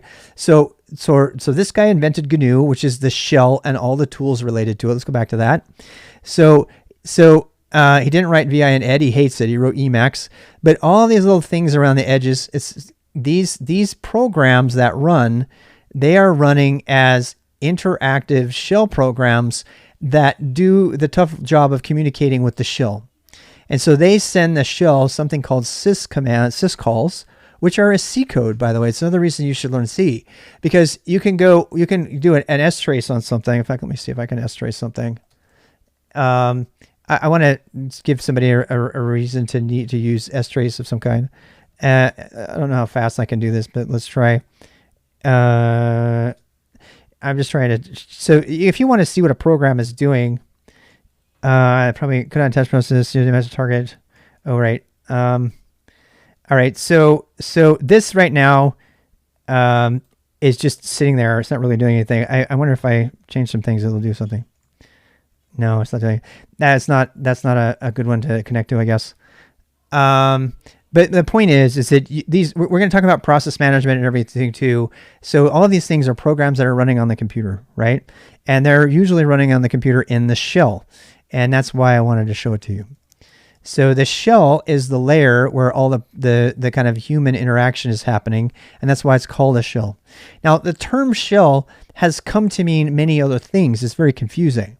So you'll hear some people say shell, and they mean POSIX shell programming, which is a language to write that you can write scripts in and stuff that interact with the kernel, right? And then you'll hear people say, but there are there are interactive shells that are generic, Bash is the default, which is the one we're going to learn.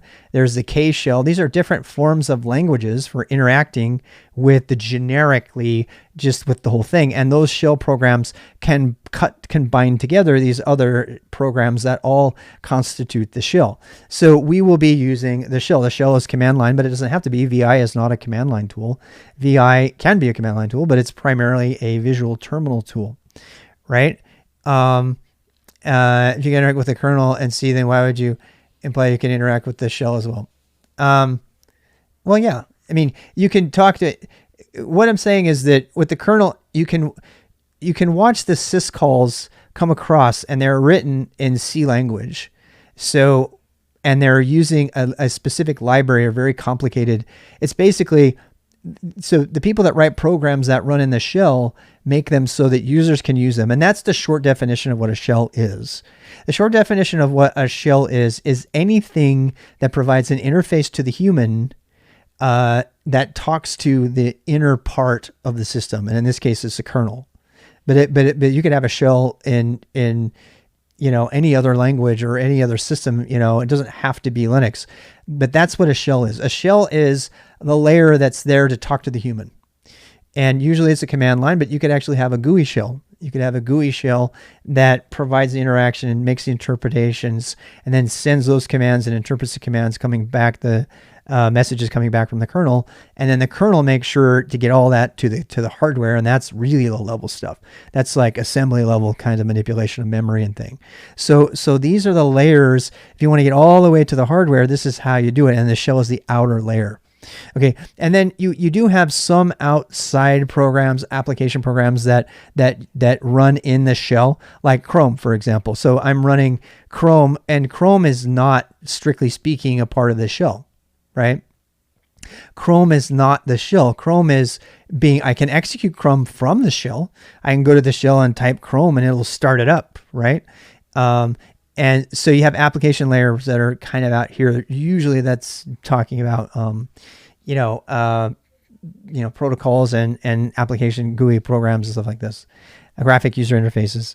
But so this, it's really important that you understand this. If you, not just because, this is how all computers work, all of them. And, PowerShell, you guys play around with Windows, right?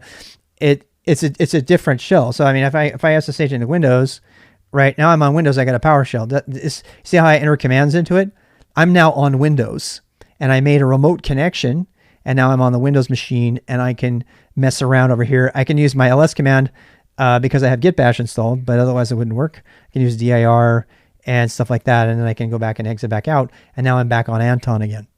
So this ability to connect to all these different things using programs that make connections between the things, and we'll have to talk about networking as well. That's coming next, but I'm glad. I mean, I know that was a long answer, and it kind of was all over the place, but hopefully you understand the difference between a terminal, a CLI, and a shell. So, and a REPL is largely equivalent to a CLI. A CLI, it means read, evaluate, and print loop. In fact, REPL, the term REPLit is the basis for the name of a service, which I recommend all of you go sign up for. If you just want to mess around with stuff, it's REPL.it or REPL.com.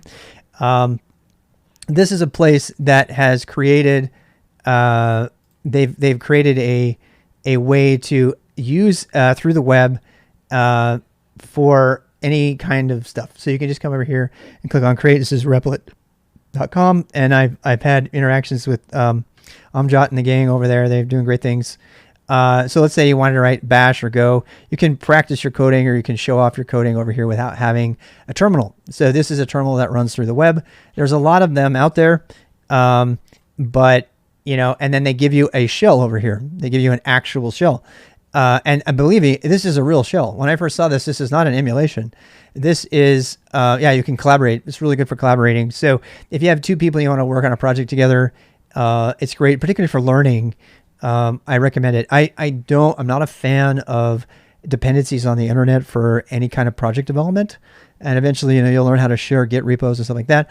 But for the learning nature of this is used by a lot of educators to do this. Now, I can click run here, and you'll see it'll run the console. So but the shell is a different thing, right? So this is a shell, and you can type ls or pwd or dir. If for some reason you don't want to go through the process of installing a VM, you can go do all of the stuff that we're doing through REPL for now, and you can actually share this. You can let people do it. You can do all kinds of coding. You can code in Go. You can code C. And there's people that have done amazing things. There's people that have done entire chat servers on REPL. There's different crazy things. So I'm just going to mention that. So replit.com. Give. I'm gonna. I don't know. I'll just put it down here. Yeah. If you do run into Amjad in the game, please tell them thank you and that Rob says hi. I've written a pretty scathing review of it, actually. If you go search for, I don't know if I want to even bring it up. Some of you might want to read about it though, so I'll go ahead and give you a link to it. So if it's on my Medium, I was one of the first people to review REPL when it first came out, and at first I hated it because it failed me in many ways, and I'm not going to go into all the details of it. But I do think it's important. Yeah, here we go. So I'm actually took, I almost actually went to work for them. There was a time when I was really interested in going to work for them, and then their product failed me immensely. And so if you want to read about this, I wrote this. This is an update in 2017. Let me give you a link to this. But just particularly if you're an educator and you're watching this right now, I want to make sure you're fully informed and that you make your decisions. I had to quickly abandon REPL in the middle of a course I taught at a private school because the network did not support the use of the internet. And as cool as I think it is, I think it's important that people understand the possible problems there. I wrote that years ago, but it's still very relevant, and I'm not going to get into it now.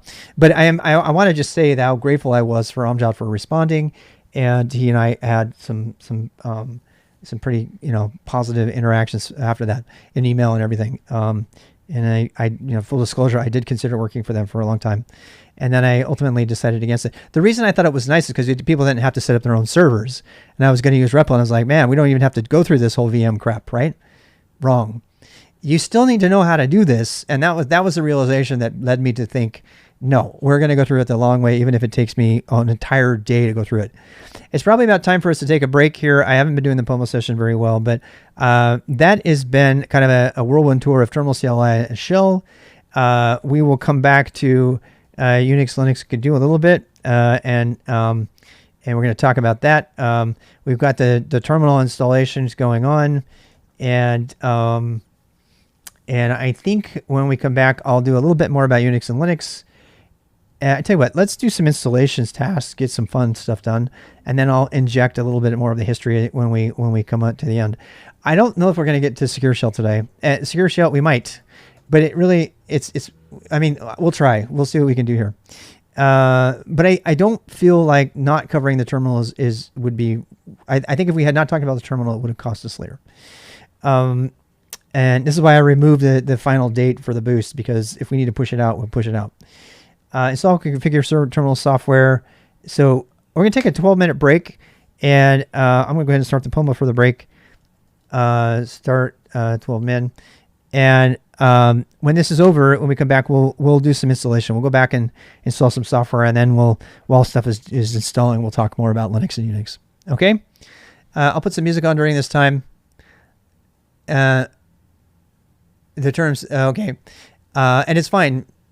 Time to do, yeah. All right. So I'm gonna put a little bit of music on for you. But I'm gonna go take a break too, get some more coffee.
I know this is the boost.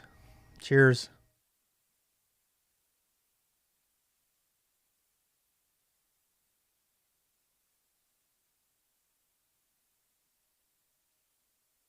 What's the Kendrick?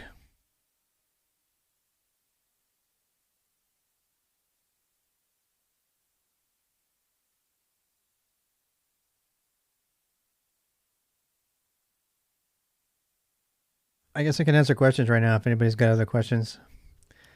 So, how many boot camps let you drink beer in the middle of the boot camp?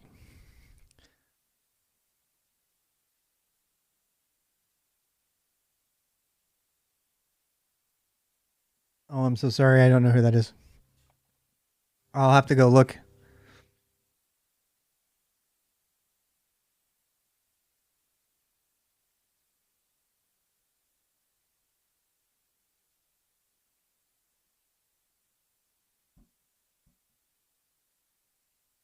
I mean, like we're halfway through, so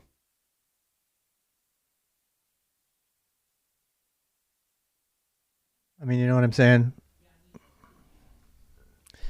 We are halfway through, so I feel like it's kind of okay.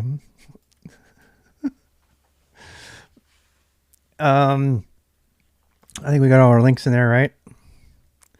I do need a break every once in a while to regroup and kind of figure out what we covered, because I do go all over the place. It's just my style, and I don't apologize for it. Private GitHub repo, not private. I don't know. I would not trust it as private. Can you sift traffic getting password TTYs? Yes, absolutely.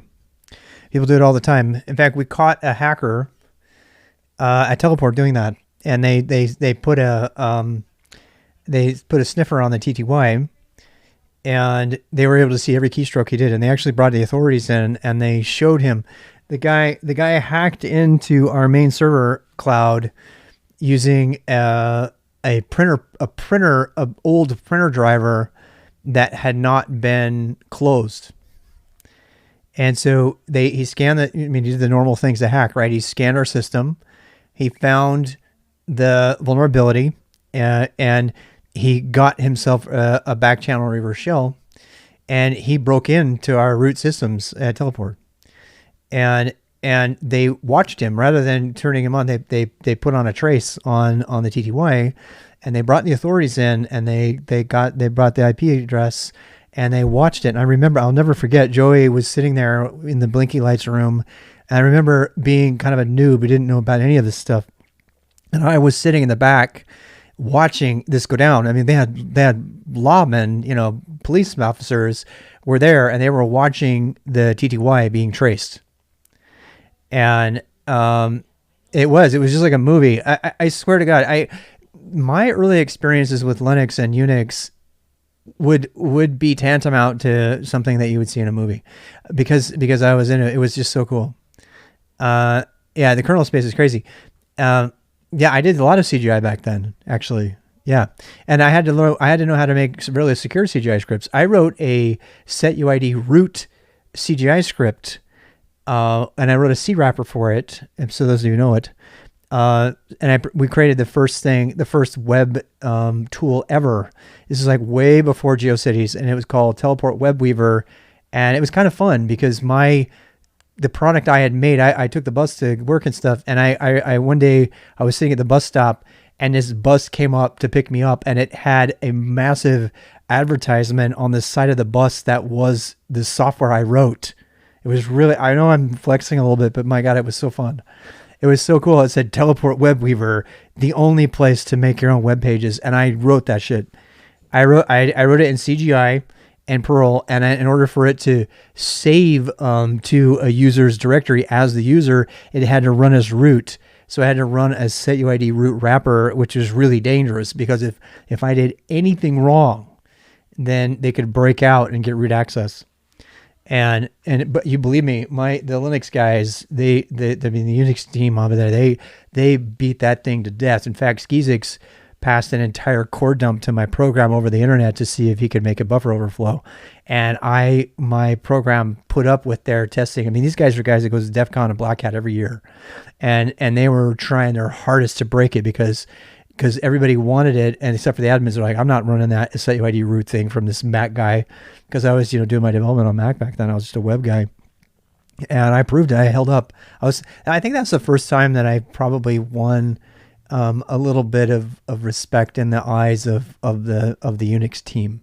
And after that time, after that moment, I started to get, more help from them. They started to not see me as the enemy, as the application person who's going to break violate all the system security. And I absolutely worshiped them. I thought they were just the most amazing things that ever lived. And I was really, really fortunate to work there. Again, that was Teleport Internet Services in 96, 97. Joey and the gang, I just amazing people. I'm just so grateful for them. Without bouncing their connection to being extracted from the remote servers. Yeah, I don't know why they didn't bounce it. I don't know how they did it. All I know is that they were tracking the TTY. In fact, one of my greatest fears since then, doing a little bit of hacking myself, is, and I'm not telling you to hack things illegally, I'm not saying that, but if you ever actually get access to something and you think that nobody can see anything, be careful that your software does not use the TTY. One of the reasons that your backdoor vulnerabilities should never use the TTY is because the TTY can be traced, like I just told you. So if you want to make a rootkit that is untraceable, you don't use a TTY. That's all I'm going to say.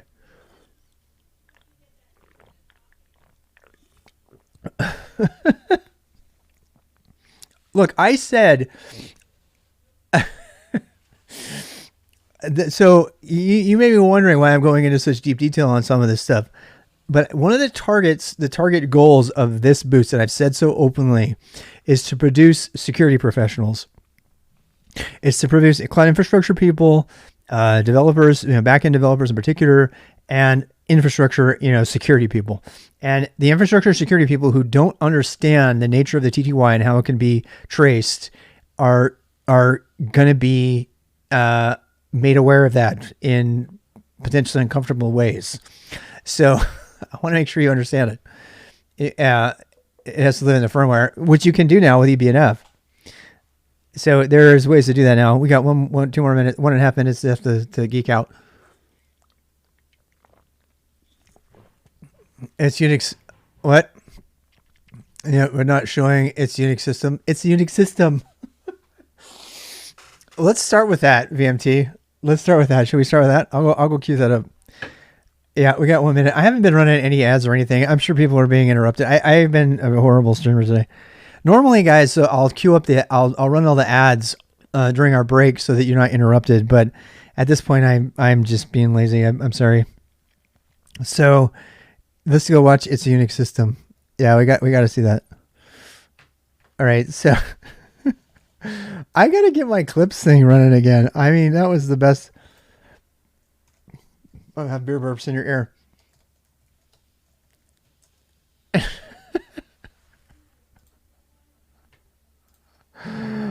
You know what? No, I know you guys don't want to watch all the ads, right? No one's going to be able to see it anyway because the sound is going to be clipped out of the VOD. I don't have clips still. No, I don't. It's one of the things I lost when I went to the VM. Yeah, because it's too hard to set up the clips. I am going to eventually add that back, but that was one of the main things that I lost. All right, you guys ready? All right, turn the music off. Wait, we got a few seconds left.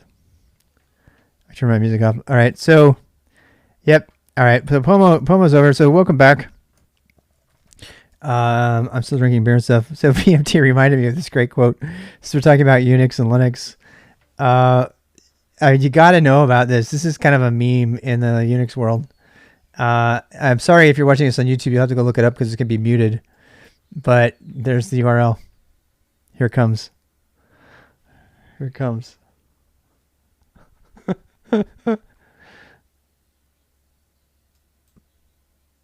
I know this.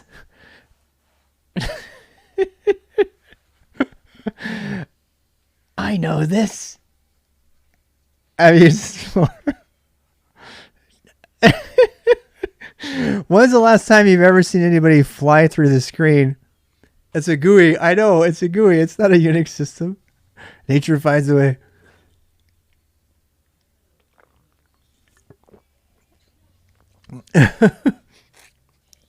It's a Unix system.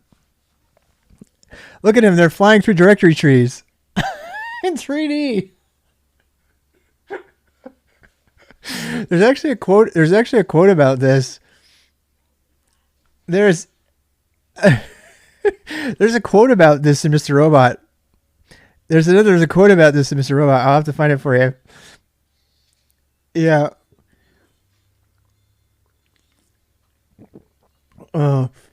Movie Hackers. Oh yeah, for sure. Yeah, Hackers. Yeah, that's actually. There's another reference to the movie Hackers. It must be Callie. Oh my God, she's so happy.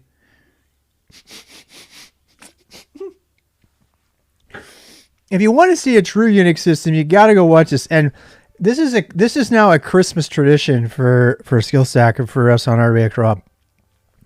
Every Christmas, we watch the Unix system outline, making computers more productive. This has actually got Ken Thompson and the gang in it, and it is so funny. It is so funny. We kind of watch it. Watch how long it takes him to talk about it. He'll watch how long it takes. He's like reading a teleprompter in 1974, and you can watch the unusual breaks between the thing. So it's like totally cool. Thanks for explaining this video. Yes. They didn't need to write another program. Yeah. And so, I mean, check it out. It's like, so there's Dennis Ritchie. I know the command part was the CLI for sure. As a joint National Guard. I don't know why. I didn't stop the ads today. It's not for me. I don't know. So there's Ken Thompson and Dennis Ritchie. This is the guy who invented C. He died in the same week as Steve Jobs, and nobody cared. The guy invented C. Nobody cared. So anyway, I'm going to give you a link to this. I think this is mandatory viewing. Personally, it's just crazy fun. But I never saw this. This is the whole Unix video. I'm going to put it here. I probably put a link to It's a Unix System too, or let's go find that. We got the War Games thing. Let's go find the other one. So, wait, is this It's a Unix? I know this. This is the one. Share, copy. I'm sorry for the ads, so I'll get rid of them. All right, so, and there he is. There's Ken Thompson. You can still find Ken Thompson. He talks about grep in here. Here's Brian Kernighan. Sorry, that's not Ken Thompson. Is this Ken Thompson or Kernighan? I can't remember which one it is. Yeah, there we go. Kernel shell utilities. So you have the whole shell conversation. Here you go. So this is some fun stuff you can go watch. I mean, like first week I had you watch the really sad Aaron Schwartz documentary, and maybe you can go watch this now. And stuff. Wait, I lost the other link. What happened with that? It's a Unix system. Let's actually get using the Unix system, shall we? I've been pumping this up, but all right. So let's do that. Let's say it's a Unix. I mean, come on, this stuff you gotta learn like the culture besides the boring stuff, right? You got to know the culture. Unix and Linux is a lifestyle. I'm stealing that from Anton. I mean from Leon.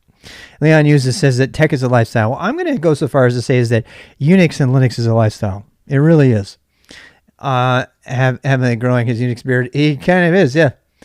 And so let's do this. What is this called? What is this one called? Let's put the proper name here. So the shell and the kernel. So there's Ken.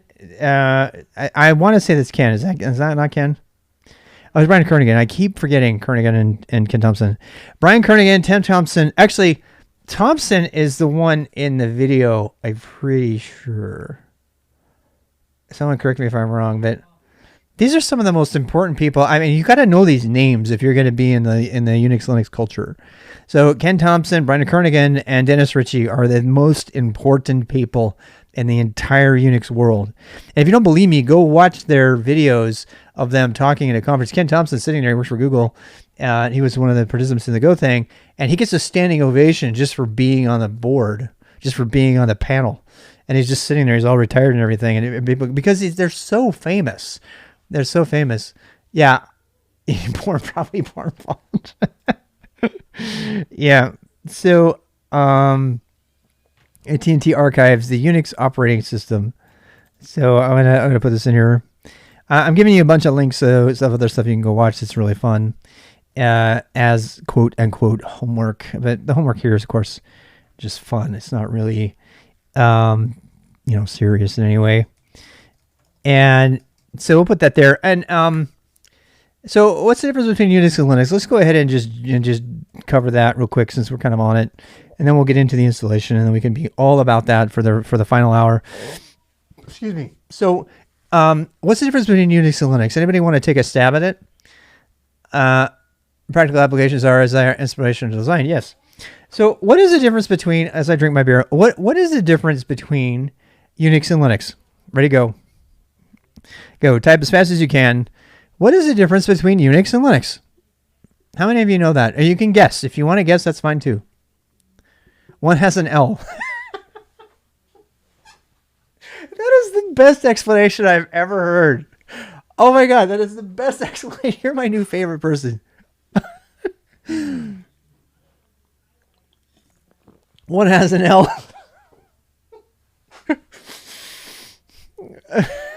Unix is closed source, okay. Unix for servers. Unix was developed by Bell Labs. It's proprietary. Linux was largely based on open source. Wow, that's like a very complete, exactly accurate answer. I have no idea. That's also fine. Linux is open source, fork of Unix. Pretty true. It's not a fork, but yes. I'm a noob. I don't know. I'm a guru. So GNU is a kernel. Linux is a port. Linux is modeled on Minix. Ooh, there's somebody that knows what's up. Yeah, Linux is actually based on Minix, which is what Linus Torvalds, high school professor, made. And he kind of rudely said, your Minix sucks. I'm going to make it better.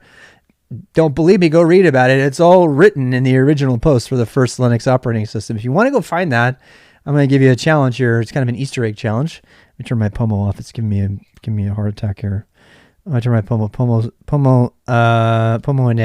I'm going to do Pomo init, and then we'll do Pomo start, and then that'll give us our 51 minutes. Okay, so I got 51 minutes to cover whatever. So if you really want to do it, I'm not kidding. Linux was in your face to his professor from Linus Torvalds. He's like, I'm gonna make it better. So he took Minix and made it better. And Minix was free. Minix was a free version of Linux. A free version of Unix. And per seat, I think the price back in 1986 or something was $3,000 a seat to use Unix. Can you imagine that? Can you imagine paying $3,000 a seat to use it? AT&T Unix, invented by Bell Labs, cost $3,000 a seat, if I remember right. And there were a bunch of academics and professors and everything. No, we got to do something better. So they made Minix. They made BSD. Everybody know about Berkeley Systems Unix, right? BSD Unix. Yeah, there's another good one. ASD. Oh wow, what did you find there? That's a good link. That's a good link. Let's go look at that link. So there have been a lot of other things out there. Department of Computer Science. Yeah. Oh, wow. This is the original one. In principle, I retired, but not really. Interesting. Okay, so interesting stuff. Good stuff there. Thank you for all the links. This is a communal event here, so thank you for that. Mac OS is BSD. It absolutely is. In fact, Apple Computer paid good money to get themselves certified as Unix. So this statement, this is very true. Somebody from the community told me about this. The Mac OS is the largest Unix distribution in the world. This is true. Mac is Berkeley software distribution. Linus Torvalds famously said, and you can go find the link, I would never have made Linux had I known about BSD. Now, BSD didn't take off like Linux did in terms of like deployment and everything. BSD is still used in Apple products, is still used in routers, is still used all over the place. So if you can kind of imagine in your brain there that you have Unix as the source, right? So you can watch the documentary about that, the Unix operating system. Unix was the brainchild of Brian Kernighan, Ken Thompson, and Dennis Ritchie. The C language, a lot of people don't know this. I didn't know this until my 40s. A lot of people don't know that the C language was created to make Unix. They made the first version of Unix in assembly, and they're like, oh my God, it was way too hard. We have to make it easier. And so Dennis Ritchie created the C language to make the second version of Unix. So the second version of AT&T Unix was created in C. And it was the first major operating system created in C for which C was invented. So, people love to throw, dirt on C or garbage and call it garbage and everything. And it does have problems. But the reason it has problems is because it is so close to the hardware, because that's why it was designed. It was designed to be close to the hardware. And if you want to go watch the Linus Torvalds video about C and why C is the only language that really matters, I strongly encourage it. Because it's close to the hardware. It's a pain in the butt to compile. It takes forever. And the reason we're going to learn Go is because Rob Pike was a big C guy before, who worked with Dennis Ritchie and Ken Thompson. Ken Thompson actually invented the Go language because they wanted a language that would compile faster than C primarily. So that's a lot of information, but that kind of will give you context for all of the stuff that we're going through. So the short take on the history for Unix and Linux and what's the difference. Unix was invented at by AT&T at Bell Labs, and everything great came out of Bell Labs, it seems, at the time. Brian Cantrill from Joyent, who now is running Oxide Computing, who is a really hilarious person. And I'm gonna link to you Brian Cantrill, my favorite video from Brian Cantrill. Brian is an absolutely brilliant guy who is obsessed with computer languages and the origins of software, and he's just so entertaining. And this is this video has Rust in the name. It asks whether we should redo the operating system in Rust, and his ultimate conclusion is no. But I am linking it to you because of its entertainment value and its historical accuracy. It's really, really good at giving you a sense of what Unix is, why it's a thing, why these languages that were invented. Is it time to rewrite the OS in Rust? And again, he talks. It's just I really think you'll enjoy it because he gives you a historical feel for the whole thing. He talks about these languages he studied that were very conservative. It's just you just have to watch it. Brian Cantrill is one of my favorite people on the planet, and he's gone on to do great things. So again, the point here is to show you what to go learn and where to go to learn it, and so that's why I'm doing this. 3K for Unix seat when it was publicly released, and it's now 19.5K. Are you kidding me? Oh my god! To get an actual seat. All the urban nerds swear by it. They all want pure C code in their software. Yeah. C was a short-term cycle called B, says history. Yes. Let's raise the news group. Time for a serious flame war, Mr. Tannenbaum. Yeah. Yeah. And so let me recap. So first, Unix was invented. It was invented at Bell Labs. It was groundbreaking, actually. That was when the idea of Unix pipes and filters were invented. We're not going to cover those today. We're going to cover those when we start doing our bash scripts and our VI stuff. And the main reason I want to cover the idea of the Unix philosophy, which we're not going to talk about today, is because you won't really get it until you're starting to make a script. And you'll be like, oh, I can take the output from this program and chain it to another thing. And when you understand that, you understand immediately why NeoVim is useless, because you can just use Unix filters, and we'll get to that. So let's start installing some stuff here. We've only got about an hour and a half left, since I did kind of go over because of the reinstall. So So what is GNU and who invented it? I told you about Richard Stallman. Stallman invented all these tools. The short answer for what is GNU is that GNU replaced all of the tools that were invented to go with Unix. LS for listing files, MV, all those things. They got alternatives that are now in Linux. So you can read the man page about this. You can go to the bottom and you can see that it is available in the core utils from GNU software. So they painstakingly, Mike Parker, David McKenzie, who's in most of these tools, they painstakingly recreated the tools that were available under Unix at $3,000 a seat for free, rewriting them from scratch in C, and then putting them under the GNU GPL v3 license. And I've talked to you a little bit about licensing issues. I don't know if we'll ever actually dive into that during here, but if you want to ask, I've done a lot of videos on licensing. We'll get into that more when we start releasing our software and stuff, when we have to pick a license. So, but I wanted you to see that in the copyright statements here, it still says that it's owned by the GNU project. Okay. And so that's what GNU is. GNU is the organization which created by Stallman, which gave us all the tools that run in the shell that replace what we normally would have had to pay proprietary costs for Unix. And that's what brought us GNU/Linux.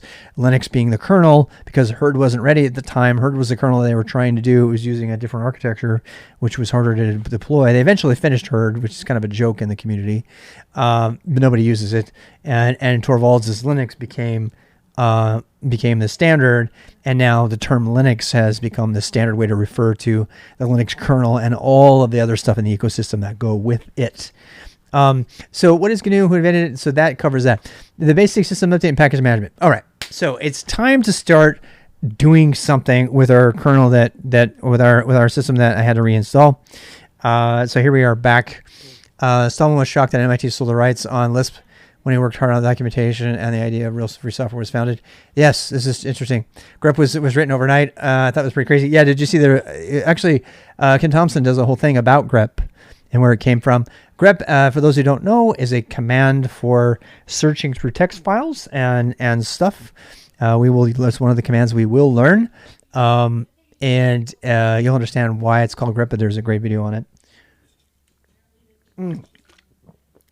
So as I'm chugging my beer, let's go ahead and jump in. I got a question here. Let's answer the question, and then we'll move to completing our installation of Linux, and then we'll start really getting into the guts of this.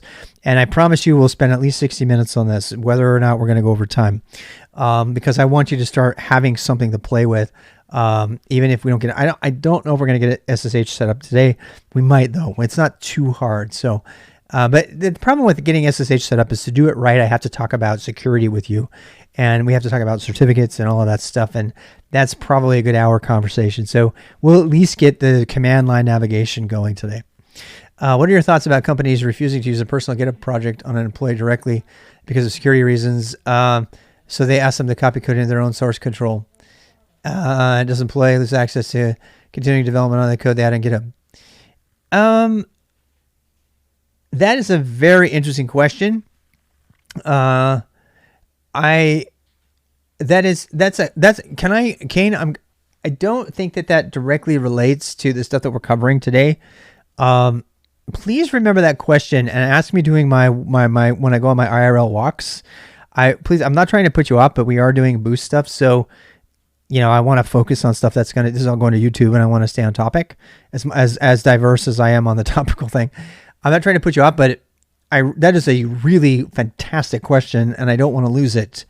So maybe post it in Discord or ask me again during IRL time, because I actually am going through that very thing right now, and I have a lot of opinions I got to avoid talking about right now. Okay, so we can go ahead and reboot. It says here, so we're going to go ahead and we're going to reboot, and for the next 20-40 minutes. We're going to build out our first Linux system. And now we know what Linux is about, where it came from, why we're using the terminal. I told you a little anecdote about the person that's using the terminal, and they wanted to immediately learn that because it was so much easier to move files around than to, use the graphic user interface. And I'll show you how to do that using the MV command today as well. So we're doing all of our installation. This is stuff we did last week. And this is just all the initialization of all the systems and everything. And we're going to stick with our kind of ugly console right now. If we get SSH set up, we can actually go through our terminal cleanup. No one need fear. That is just SSH host keys. That is not. So there's my login. All right. So we have our login, and my login is rwxrob. And I'm going to type my password, which is password. And there we go. So I got my command line. Now, it's not pretty, right? There's no neovim or any of that stuff. So the first thing you want to do when you get in here is when you log into any new Linux system is sudo. So here's a command. Sudo means do this as root. Okay. I'm going to put a thing here. Commands used. I'm going to put commands using. I'll put a section here. Because you kind of need to, have these, right? So we're going to do sudo, do it as root super user. Okay. And there's actually a really great joke about sudo. I think it's probably worth bringing up so that you can be in the know.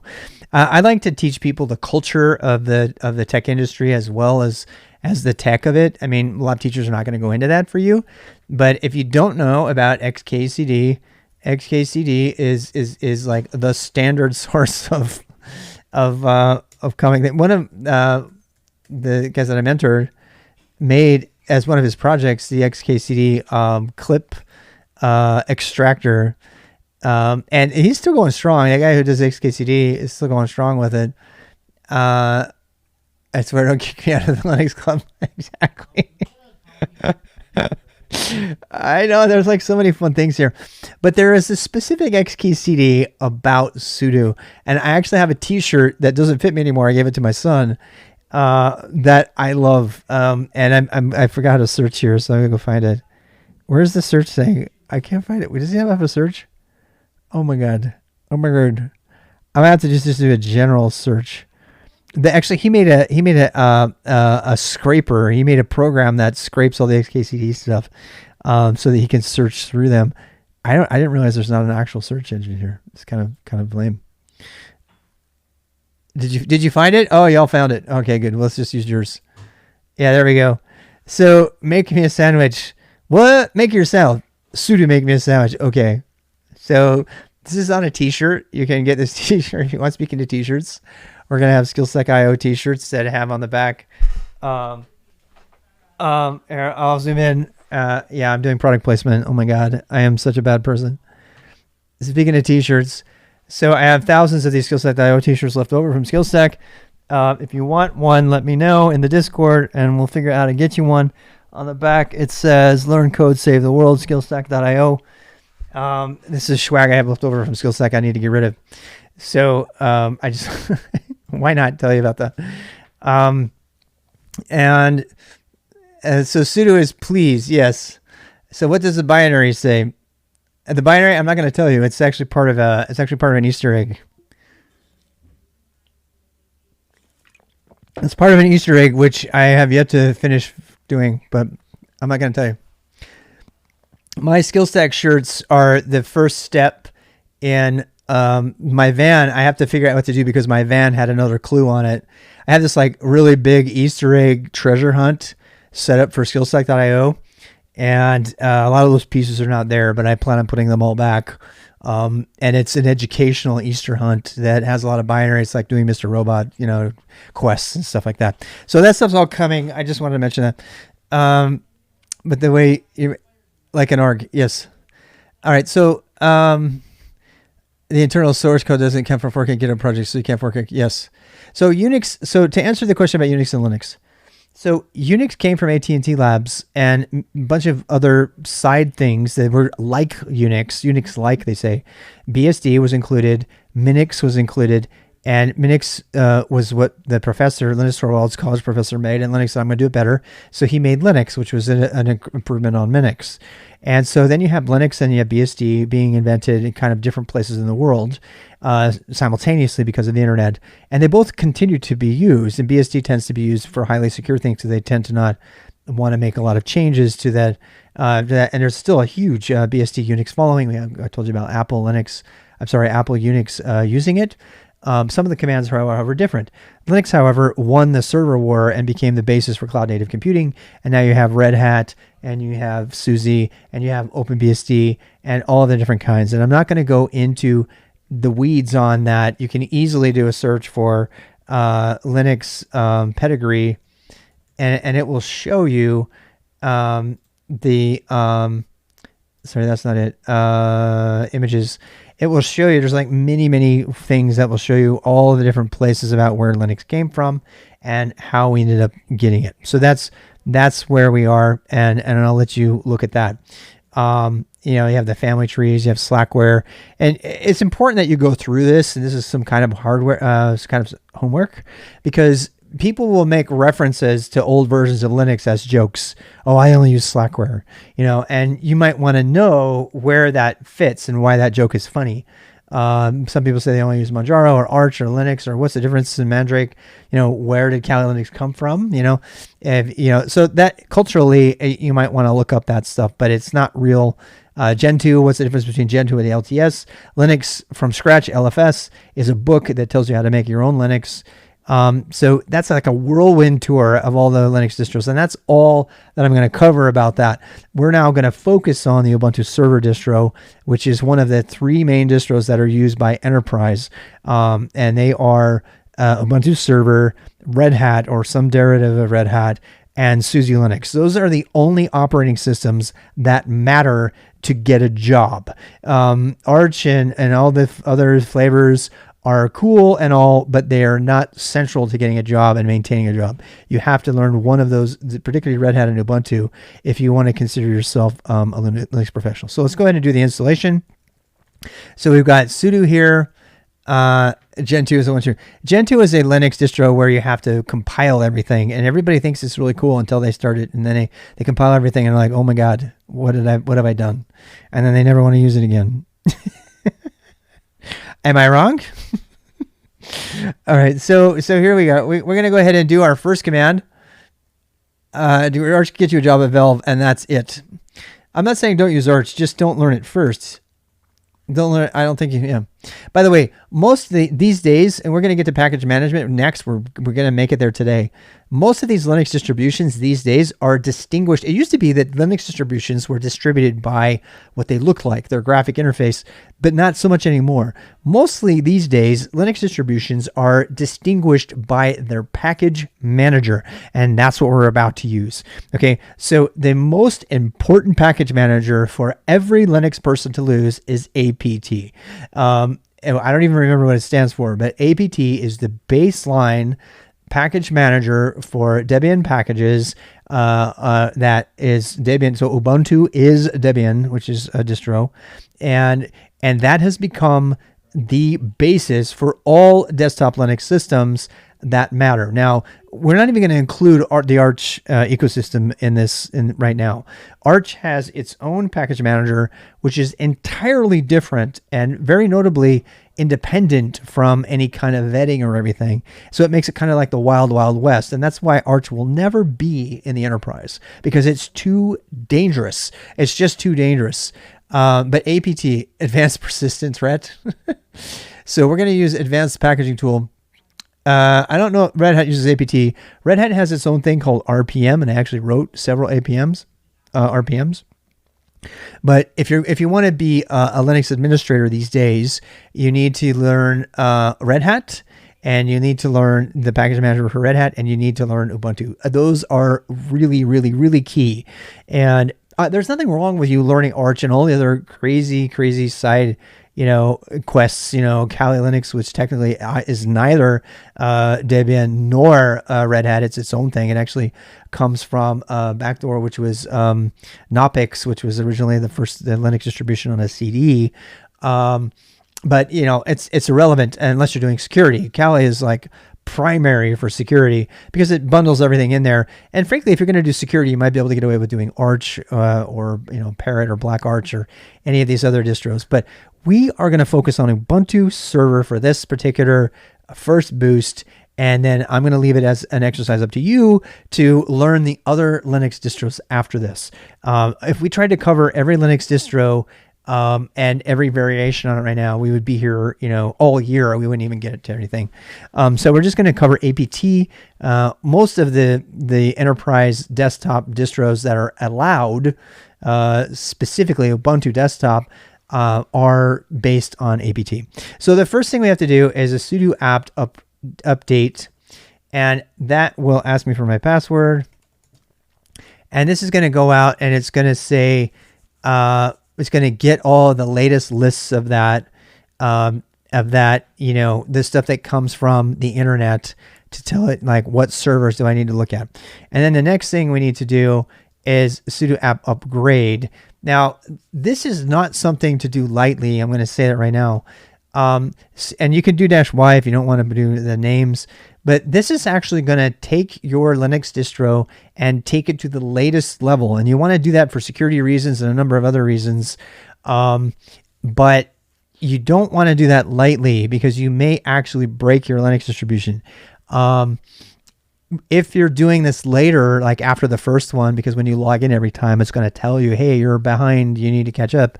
You might want to take a snapshot. Another reason to use a virtual machine, right? You might want to take a snapshot right before that and then do the command line upgrade, and it will add in all of the latest stuff. And you do want to keep your system upgraded, otherwise you're going to get hacked, particularly since you're bridged. That means that your VM is just like any other computer on your Wi-Fi. And if somebody breaks into your Wi-Fi, they can break into your computer and they could do whatever. And it's actually really, really easy to break into Wi-Fi. Wi-Fi hacking is like trivial. It's just super trivial because it's all flying over the air all the time. So you never ever really want to trust your Wi-Fi password, unfortunately. I mean, you can do things to kind of obfuscate it, but if a hacker really wants to find you, they will scan you out. They'll find you and they'll crack that because they can take your authentication, they can save it to a file, and they can brute force that file all night long on their own computer until they find the password and they come back and walk into your Wi-Fi. So if you truly want a secure network at home, and we haven't talked about networking at all, but if you truly want a secure setup at home, you need to be hardlined, and that's how I am. I'm hardlined. This system that I'm on right now that I stream from is hardlined right in. There's no way you could hack it. I mean, it's not a challenge. I mean, there's probably many vulnerabilities you could hit, phishing or different thing, but it's not directly accessible to the Wi-Fi.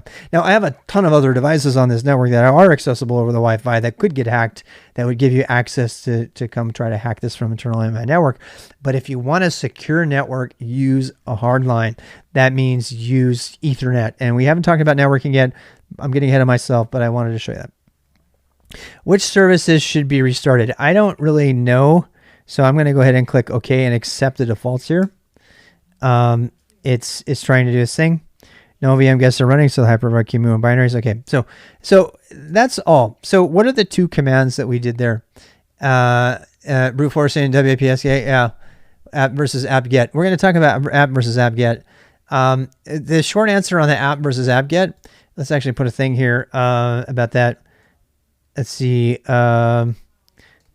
when to use apt versus apt-get. So the short answer is you should use apt-get anytime you're writing a script. Okay, you should use apt-get if you're writing a script. And actually, if you want to know more about that, you can type man apt. And I'm doing this from the terminal, but because it's prettier. But you can do this just as equally well from your console. You can say man apt-get, and it'll tell you. It'll say right here, apt-get is the command line for handling packages. And maybe consider for users backend or other tooling, and less blah, blah, blah. All right, but watch this. If you do man apt, it will show you a different thing. It says apt provides a high-level command line interface for the package management system It is intended as an end user interface and enables some options better suited for, this is super important, better suited for interactive usage by default compared to more specialized app tools like apt-get and apt-cache. And here comes the warning. Much like apt itself, its man page is intended as an end user interface and as such only mentions the most used commands and options, partly not to duplicate information. And there's a warning down here. I thought that was it. I guess not. Okay, here we go. Down here under script usage and differences. Again, how did I get here? I did man apt. Okay, man apt. So it says the app. Should you just continue, Damon, using outdated library? Should I continue? I would do any upgrades that it prompts you to do. You'll be okay for the sake of the boost, but at the end of the day, you probably want to upgrade everything you possibly can. The apt command line is designed as an end user tool, and it may change behavior between versions. This is super important. So the question is, what's the difference between apt and apt-get?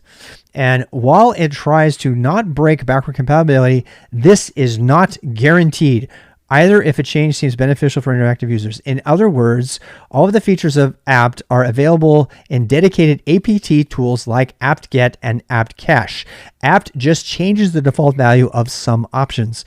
And here is the kicker. You should prefer using these commands, apt-get and apt-cache, in your scripts, as they are backward compatible as much as possible. Shorts TLDR, never use apt in a script. Use apt-get in the script and use apt from the command line. That is one of the least understood things out there. I misunderstood that for a very long time. And that is super important. And there it is in the man page.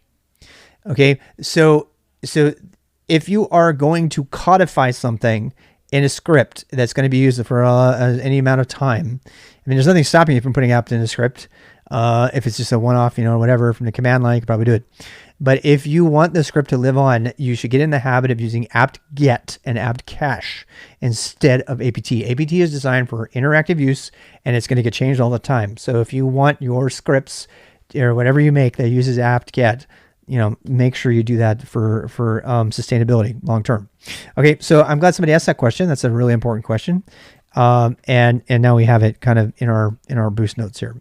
Okay, let's apt update and apt upgrade. Yes, you can do that too. It's another cool way to do that. The reason I didn't do that, X, is because they don't know about the and signed and yet. We're going to do that in our bash time.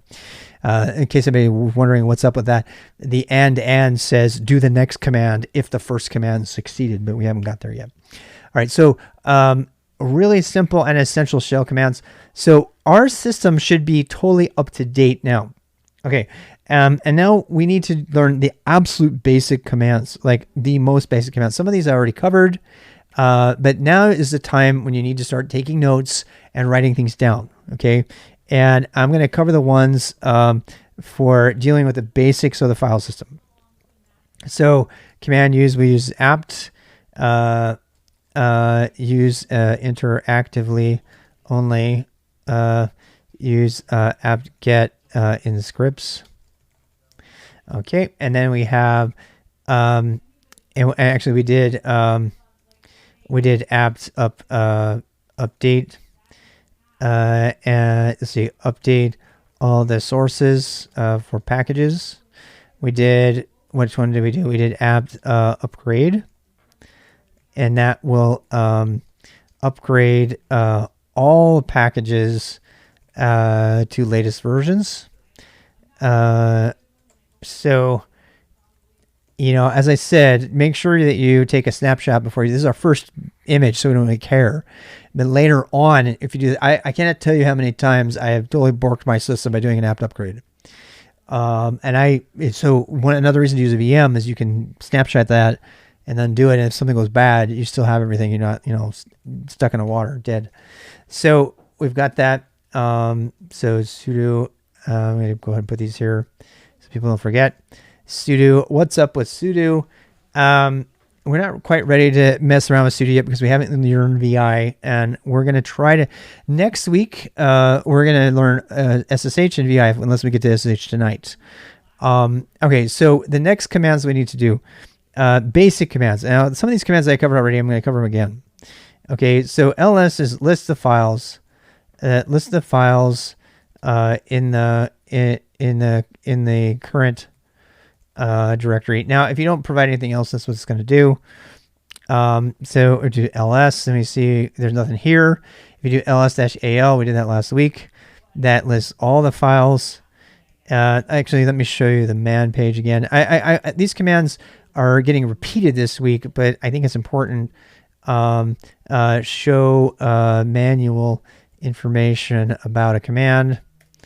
There is help and info, but we're not going to cover those yet. So, and then we could say ls-al, list all the files, including hidden, beginning with a dot. So that's going to show you all the files. On a bare machine, on a brand machine, apt-get is probably fine. If you're talking about on hardware, yeah, what is the tilde? Well, let's talk about the prompt. That's a good thing. So yeah, let's do that. Thank you for that question. Let's do that. It says shell commands. What do the characters in the prompt mean? All right, let's cover that really quick. All right, so the characters in the prompt. Now, my prompt, as you can see, and I'm going to show you how to customize your prompt so you get this nice, pretty prompt that shows you all this stuff. But it's important that you understand the basic prompt, because if you get on any system, you might not know what's there. Okay, so let's talk about that. So the I can't select it because it's, you know, it's kind of a thing. I wonder if I could get a root and see if it would do that. Nope, not happening. I'm trying to, well, okay. So the first part of the prompt, the RWX Rob is the current user, right? And then there's an @ sign, which, and by the way, this is where email came from.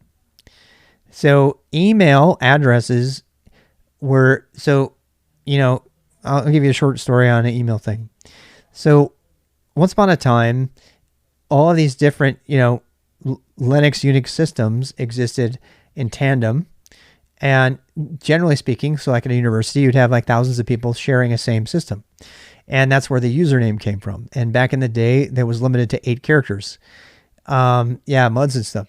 So, you know, it's probably important for you to pick a name that's less than 8 characters. And that's for historical reasons. This is why bin is so short. This is why user is USR. This is why password is PASSWD. Because back in the original day, everything had to be under 8 characters, everything. And that was a long time ago, but that kind of still perpetuates through. And so the usernames are generally shorter. They don't have to be, but they can be. So the first part of the prompt is, by default, is usually the user. And then it's @ and then it's the name of the host. So, and you can actually look up the host with host name, and if you want to run the command. So let me put that in here. So the name of the host is host name, display name of host.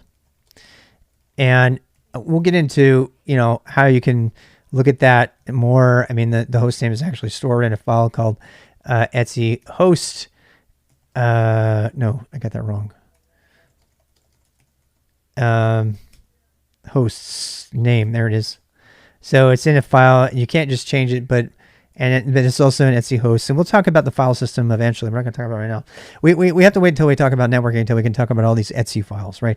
We are going to go through what do all the different directories mean and what goes in there and stuff, but not right now. Okay, so we have the first is the username, and then we have @host, and we have the colon. So everything after that is the path. And the L means long listing, and the A means everything. Yeah.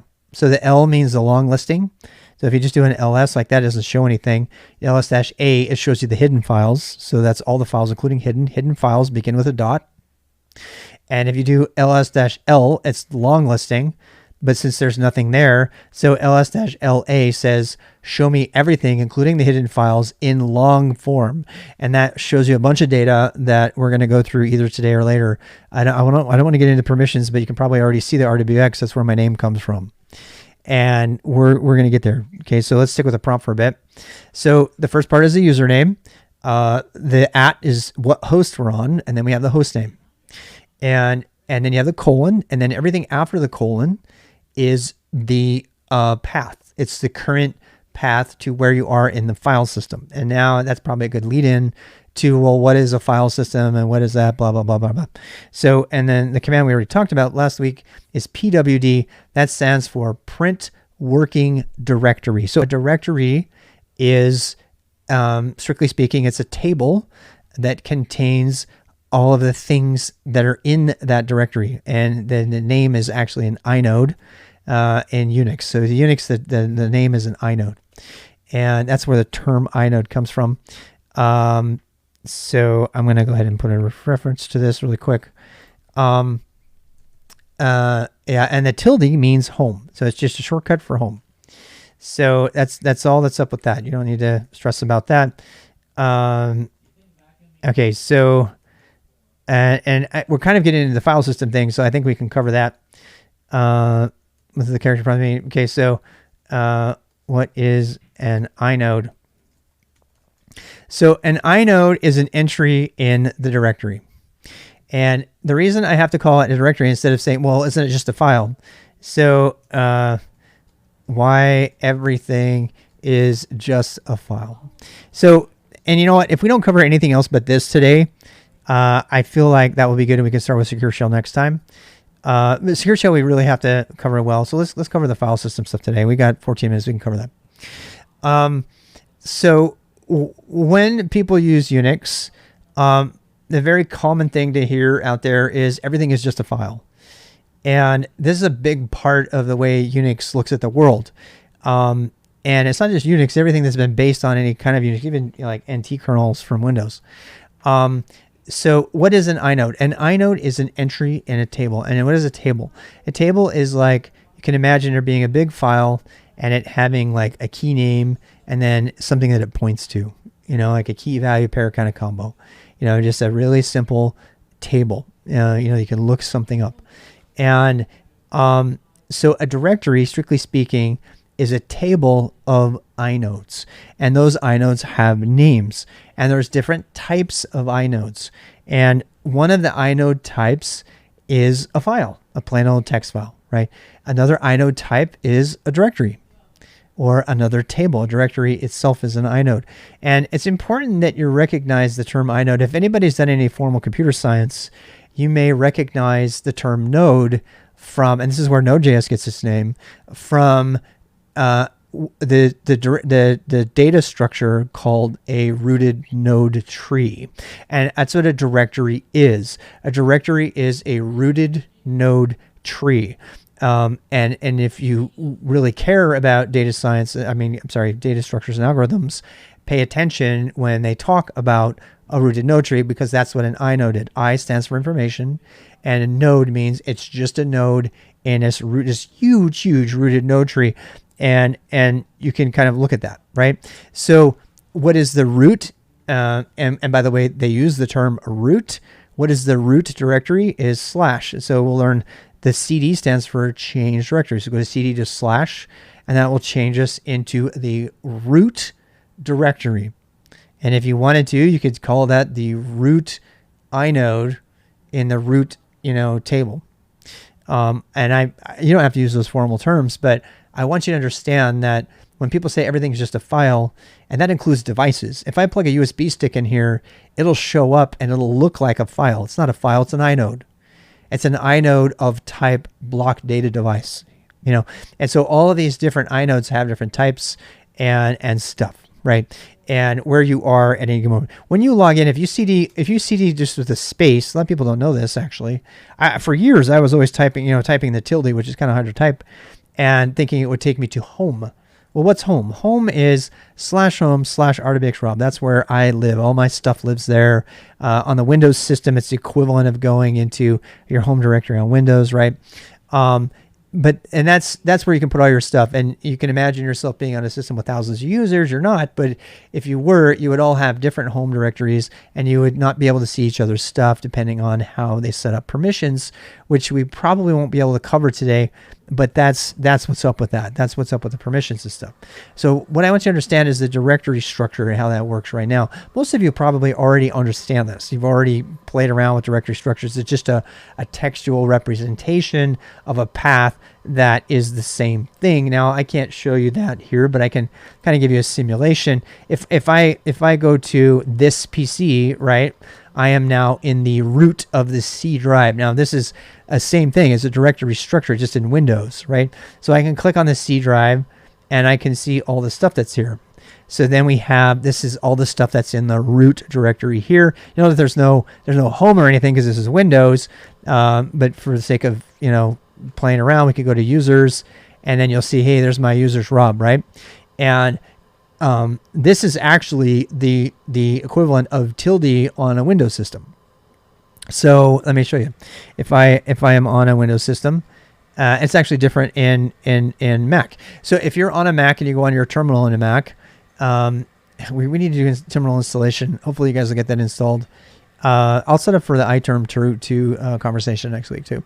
So anyway, I can SSH into Windows again. And you can see here that it tells me, so here's our prompt. This is a Windows prompt, but it's the shell. It's the interactive command line shell. In this case, I'm running something called git bash, which is the same bash shell that Linux uses. It's just running for Windows, so that's familiar to me. It does work in Darwin. So, but see, here's how you have your path. Right now, directory paths in Windows use backslashes instead of forward slashes, which is a pain in the butt, but they do. But as you can see, users home is my home directory on Windows. So, and there's a different location on Mac. And all of that, by the way, can usually be seen in the home environment variable, which we have not learned yet, but I just wanted you to see that you can actually get that consistently no matter where you are. So now I'm back on Linux and I can do it home, and I can see that I have my home directory. All right. Oh, totally. I use git bash all the time. I much prefer that over WSL2 for reasons I get into. During an IRL stream, ask me why I use git bash instead of WSL2, and I'll be happy to explain it to you. I think WSL2 is a disaster. I've been burned by it so bad, but I can't tell you. A little bit of beer to wash down the throat here.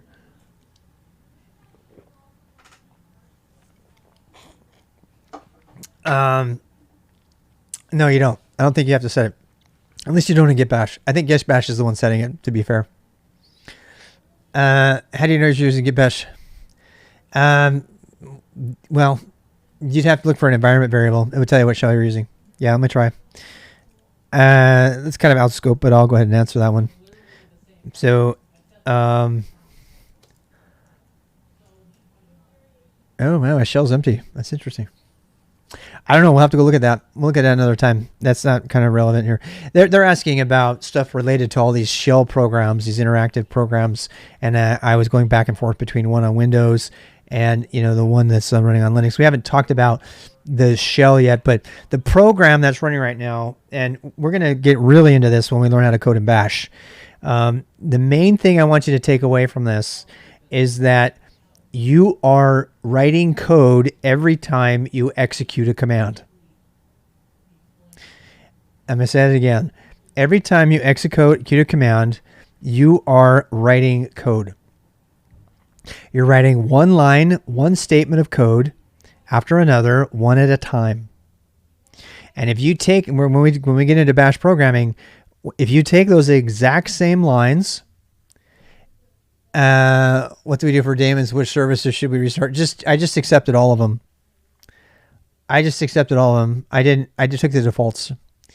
So if you take all of those commands that we're executing from the command line interactively, and if you put those exact same words, ls, ls-a, pwd, if you put those into a file, you now have a script. So we're going to get to scripting in a couple weeks here.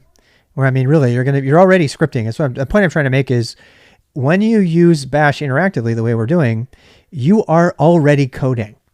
And so learning how to write scripts is just a matter of taking your command line stuff and putting it into a file. That's it.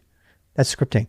That's basic Linux scripting. It's also the reason that I believe very strongly that the first thing you should learn to code in is Bash, because you're already doing it. And we're going to revisit that point later. But, and that's why I don't teach Python anymore as a first language, because Python is an extra language you have to learn. You might as well just learn the language you already have to use every day when you use Linux from the command line, because it's a language. Okay. So ls and then pwd. Pwd tells you what directory you are in. So let's make sure we have that in our boost notes. So we have pwd, print working directory.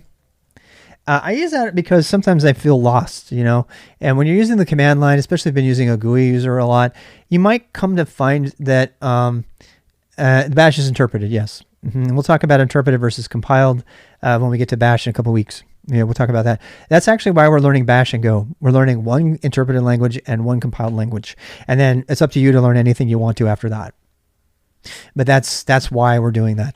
So you get an example of an interpreted language and why they're useful, and you get an example of a compiled language. So technically speaking, we're supposed to end at 4, but I'm going to finish this conversation about these navigation commands, and then we'll go from there. All right. So the next step is we did pwd, right? And we talked about cd. So let's put that in our notes. Again, I'm taking the time to do what you have to do, so you can take time to put it in your notes.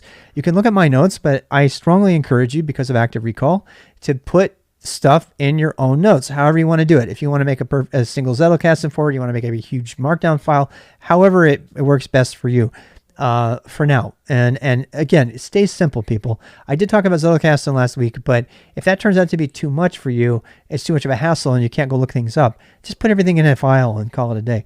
Now, you don't know how to use VI yet, so I imagine right now you are, in fact, I probably should have done that. You're probably taking notes some other way in a text file. If you're using simple text, that's fine. I suggest just going to GitHub and using their text editor for now, because then you'll have them saved for you automatically. You can keep going back to it. But we're going to learn VI hopefully next week. Hopefully next week we'll get to VI, and we're just going to cover VI basics. It'll take us about 30 minutes. People think VI is a pain in the butt to learn. It's actually not. If you're gonna do that. Okay, so here we go. We've got CDs. That means change current directory. All right. And keep in mind that you can't put that in a script, which we'll talk about later. What's the difference between POSIX and Bash? We'll talk about that on the POSIX when we do the Bash scripting in 2 weeks. Okay. That's a great question. The short answer is POSIX is based on AT&T standard that has existed for years, and Bash improved upon that and became the default for Linux. Bash also fixed a number of security holes in the POSIX shell, so I prefer people use Bash, but we'll hit that really big in 2 weeks when we do Bash programming. Okay, so let's go back here, and we did CD. What else we got? So if I want a CD, let's see. ls-la, we did that to look at everything. As you can see, the directories. So let's talk about this for a second. What is this program use the code? We're going to have to make directory and touch. We're not going to do any directory creation right now. We probably should, but let's talk about permissions for a second, okay? And because we need to do the long listing thing, so let's talk about that. What are Unix Linux permissions? Okay, and we're gonna revisit this, but let's talk about this. So from the long listing, the ls-la, let's actually break this down. This is super important that you understand this. Okay, and we're probably gonna go over about 20 minutes today. So if anybody has anything they need to do, that's because I had to reinstall the OS. I know all my secrets. What secrets? My sudo things. Okay, so the CD space takes you back to your home directory. Yes, if you do CD by itself, let's put that in the list. So actually, change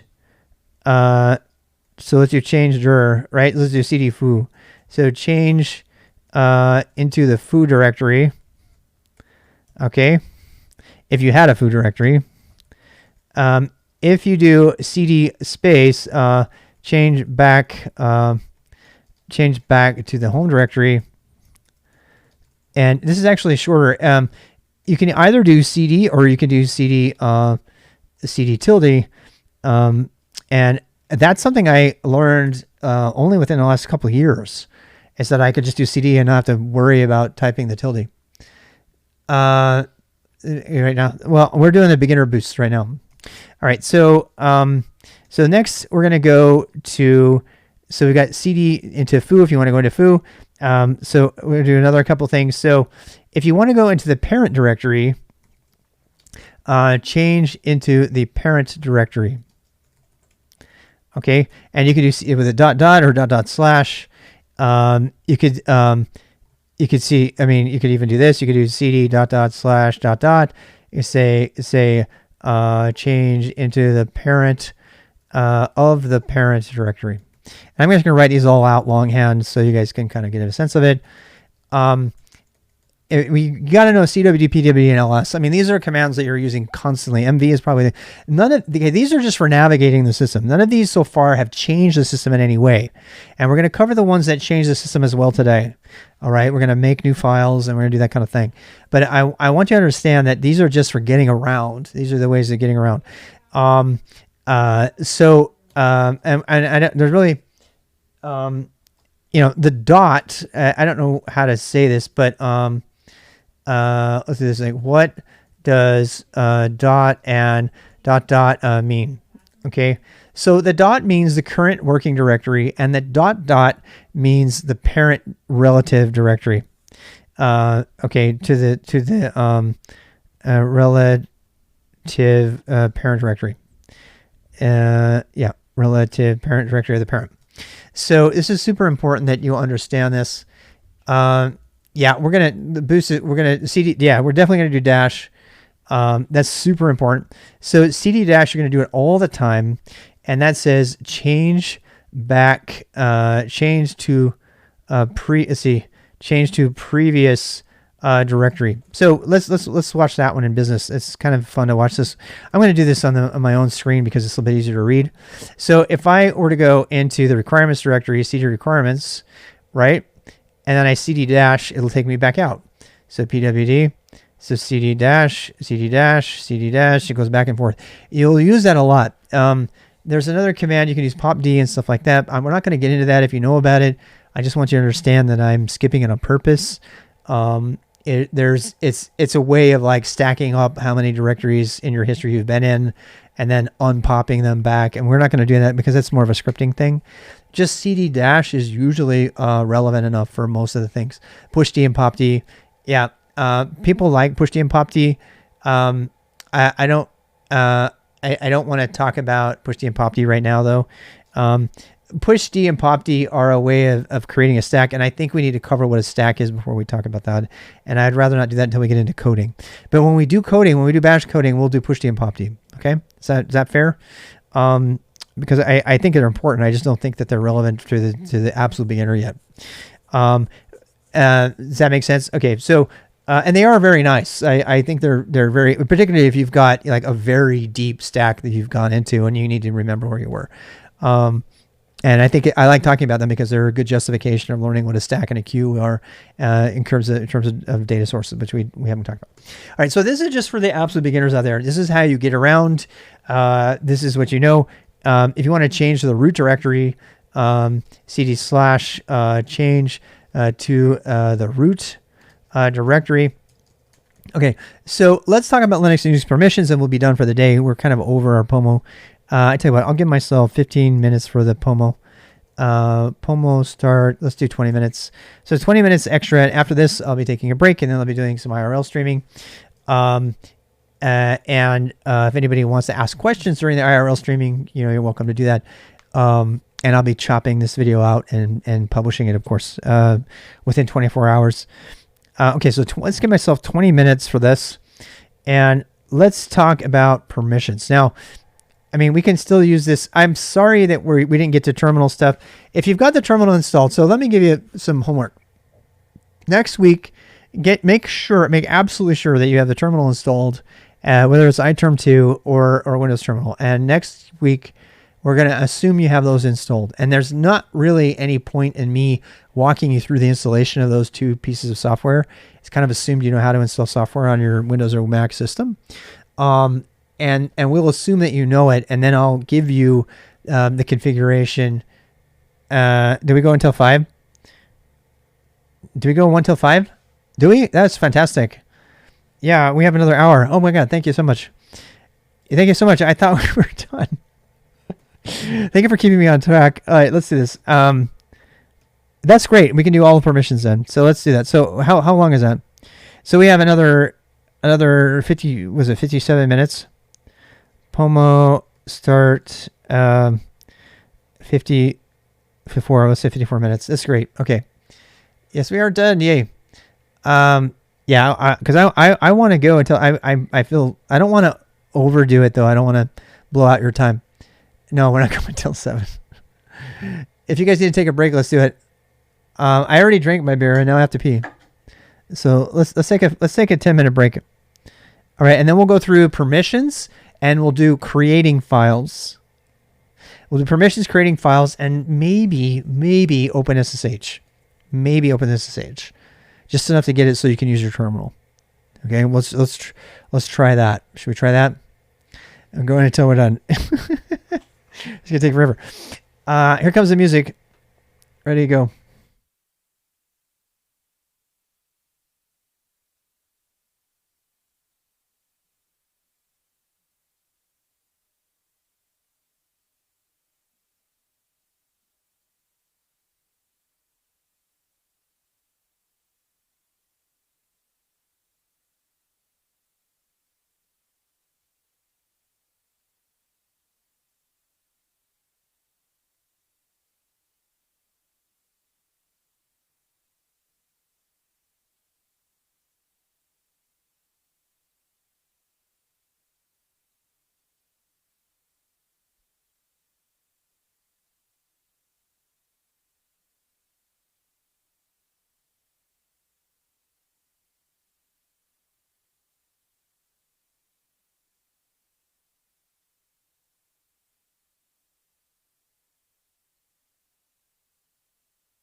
All right, I think we can go back at it. We got 53 minutes or so. I'm actually going to reset the Pomo timer because we get. I don't want to waste that time. So we get 53 minutes and 38 seconds of uninterrupted ad time thanks to the message y'all just saw. Yeah, the Discord server. Yep, there's a Discord. There's a bunch of stuff here. So if anybody's new, all that stuff is in the abouts and everything. The rest of the community can help you find your way. We had this week. I got to say, I put a post in the Discord. I was very grateful. There's a lot of people helping each other out in there, and I just think that's fantastic. Thank you so much for all that. That's really how learning happens, is when a community gets behind it and helps each other out. It's not just about any one person. All right, so there's a number of things we can still cover here. We need to go back to the sudo stuff. I realized that we haven't covered how to install software, and I think that is super important. So how do I install software? And when it comes to Linux, it's unlike anything you may have known in the past. So there's no, double clickable thing. I mean, Linux Ubuntu in particular is trying really hard. Pop! OS, they're trying really hard to make it so you can just double click on a thing and have it work. And that's where you might hear about things like Snap and what is it, apt-get and packages. And there's a number of technologies that they're trying to do with the package. So first of all, what is a package? A package is some amount of software that has been packaged up for you to install. Now, if you're on Windows, you might download a program and you get a file that ends in .msi. And that file, we're going to do installation, and then we're going to do file system. We'll come back to that. So when you install that, when you double click on the MSI, it runs an interactive GUI thing, and it asks you to install it, everything. I mean, Mac, you download a file and usually mounts a drive. It actually makes a disk drive on your system, a virtual disk drive. And then you copy the file over by dragging it. Those are the GUI ways of installing things. But some of you might actually be familiar with Brew on Mac, which if you're using the command line, you probably already know about it. But these are what are called, and Chocolatey on Windows, these are called command line package managers. That's what they're called. So a command line package manager is a way to install and remove and update software from the command line, and it's way more powerful because it can be scripted, Flatpak, Snap, app images, those are all versions. So you can install stuff much more easily. And I don't know if you saw, we haven't done any software installation yet on our new system, and I want to do that now before we leave that topic. I kind of was reminded of it during the break. So let's do that. Let's install something that will give you kind of a pretty view of everything on your computer. So this is something called NeoFetch. It's a community tool that shows you, it gives you kind of an ASCII art version of the logo. It's not going to look nearly as pretty on your console for now, and I promise we're going to get to the terminal eventually. But, let's go ahead and put it on there. You can still use it after you get SSH installed. And it shows you that same kind of thing. So this is the current account. Here's your machine name. So this is Anton. It's a different VM that I use for work. And streaming, it tells you what your operating system is. It tells you you're running VirtualBox. It tells you what kind of Linux kernel you're using. It tells you your uptime. That means you've been up this line. That's pretty impressive. This is a Windows system, and it's been running for 8 days without a reboot. And I've got up to like 30 days on Windows without rebooting using a VM. And, people love to, say bad things about Windows, and I'm among them. But to tell you the truth, Windows lately, as long as you don't do anything really crazy with it, is as stable as Pop! OS. In fact, when I've been playing Overwatch and Dota and all kinds of stuff while the VM is still running, and I have not crashed. I've not crashed once. When on Pop! OS, I crashed at least 3 times a week in the last version. That's why I got off of Pop! OS. So this is truly what I believe in. I truly believe the best way to get the best out of your Linux experience is to run it in a VM for multiple reasons. We talked about those last week, but you can save it, you can back it up, you can snapshot it if you're afraid of the upgrade. You can copy that snapshotted file to another system entirely. In fact, you can host it into AWS or in the cloud or someplace.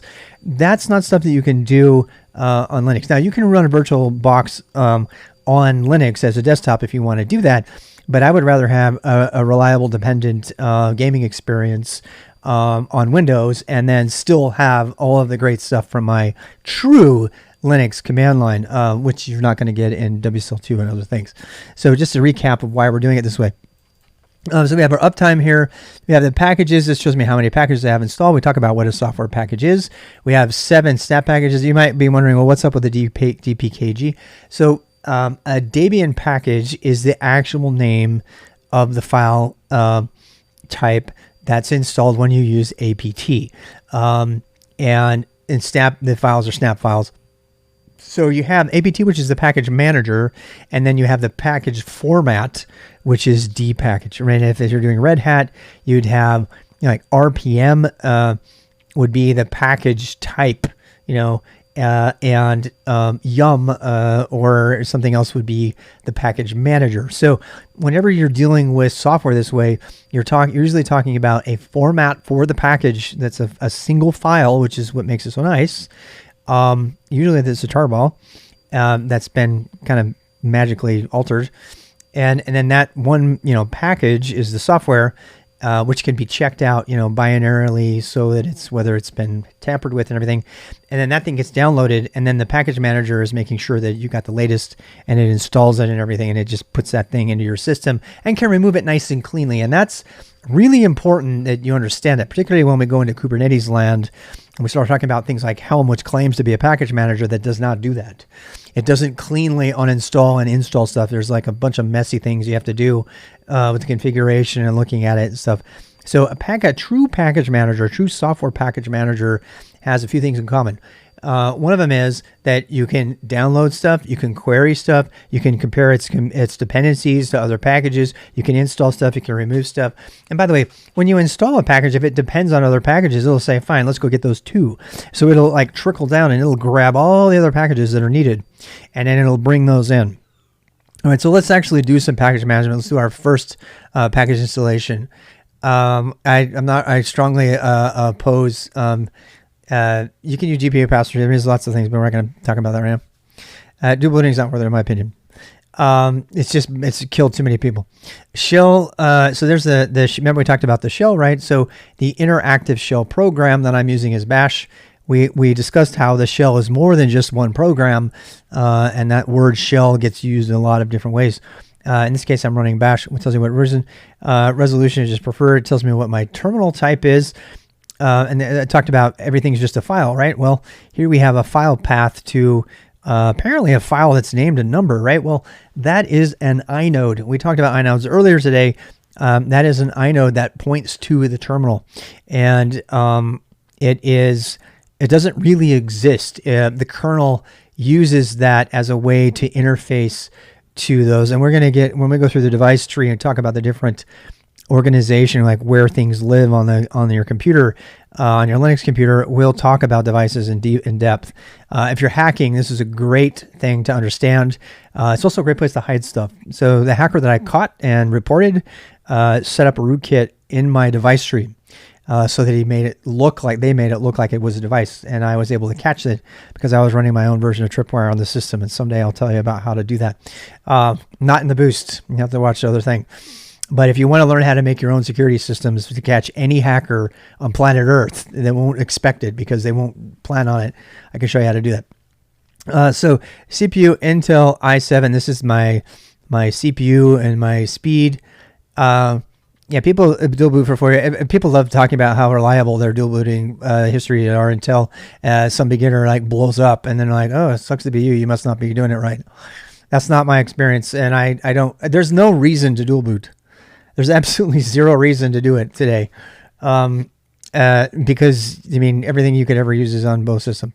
So I strongly advise against it. It's GPU, VMware. This is telling you what it's like an emulated GPU. And then we have memory here. Okay. And that's all. So let's install NeoFetch. It's a very relatively simple package. It should be easy to install. All right. So let's do that. Let's go up to our plain Jane terminal console. I'm going to call this a console from now on, because while it's a terminal, it's a terminal that is a console. In other words, it's the same thing as if I had like sat down at the machine and was typing in it. This console actually gets, you'll see like random messages. I don't know if you saw, right? But if you saw, the reason is what distinguishes a console from a terminal, you see all these random like messages that are on this terminal that I have. That's because this terminal is considered the console, which is a very, very special terminal. It's considered the master program, like interface to the whole system.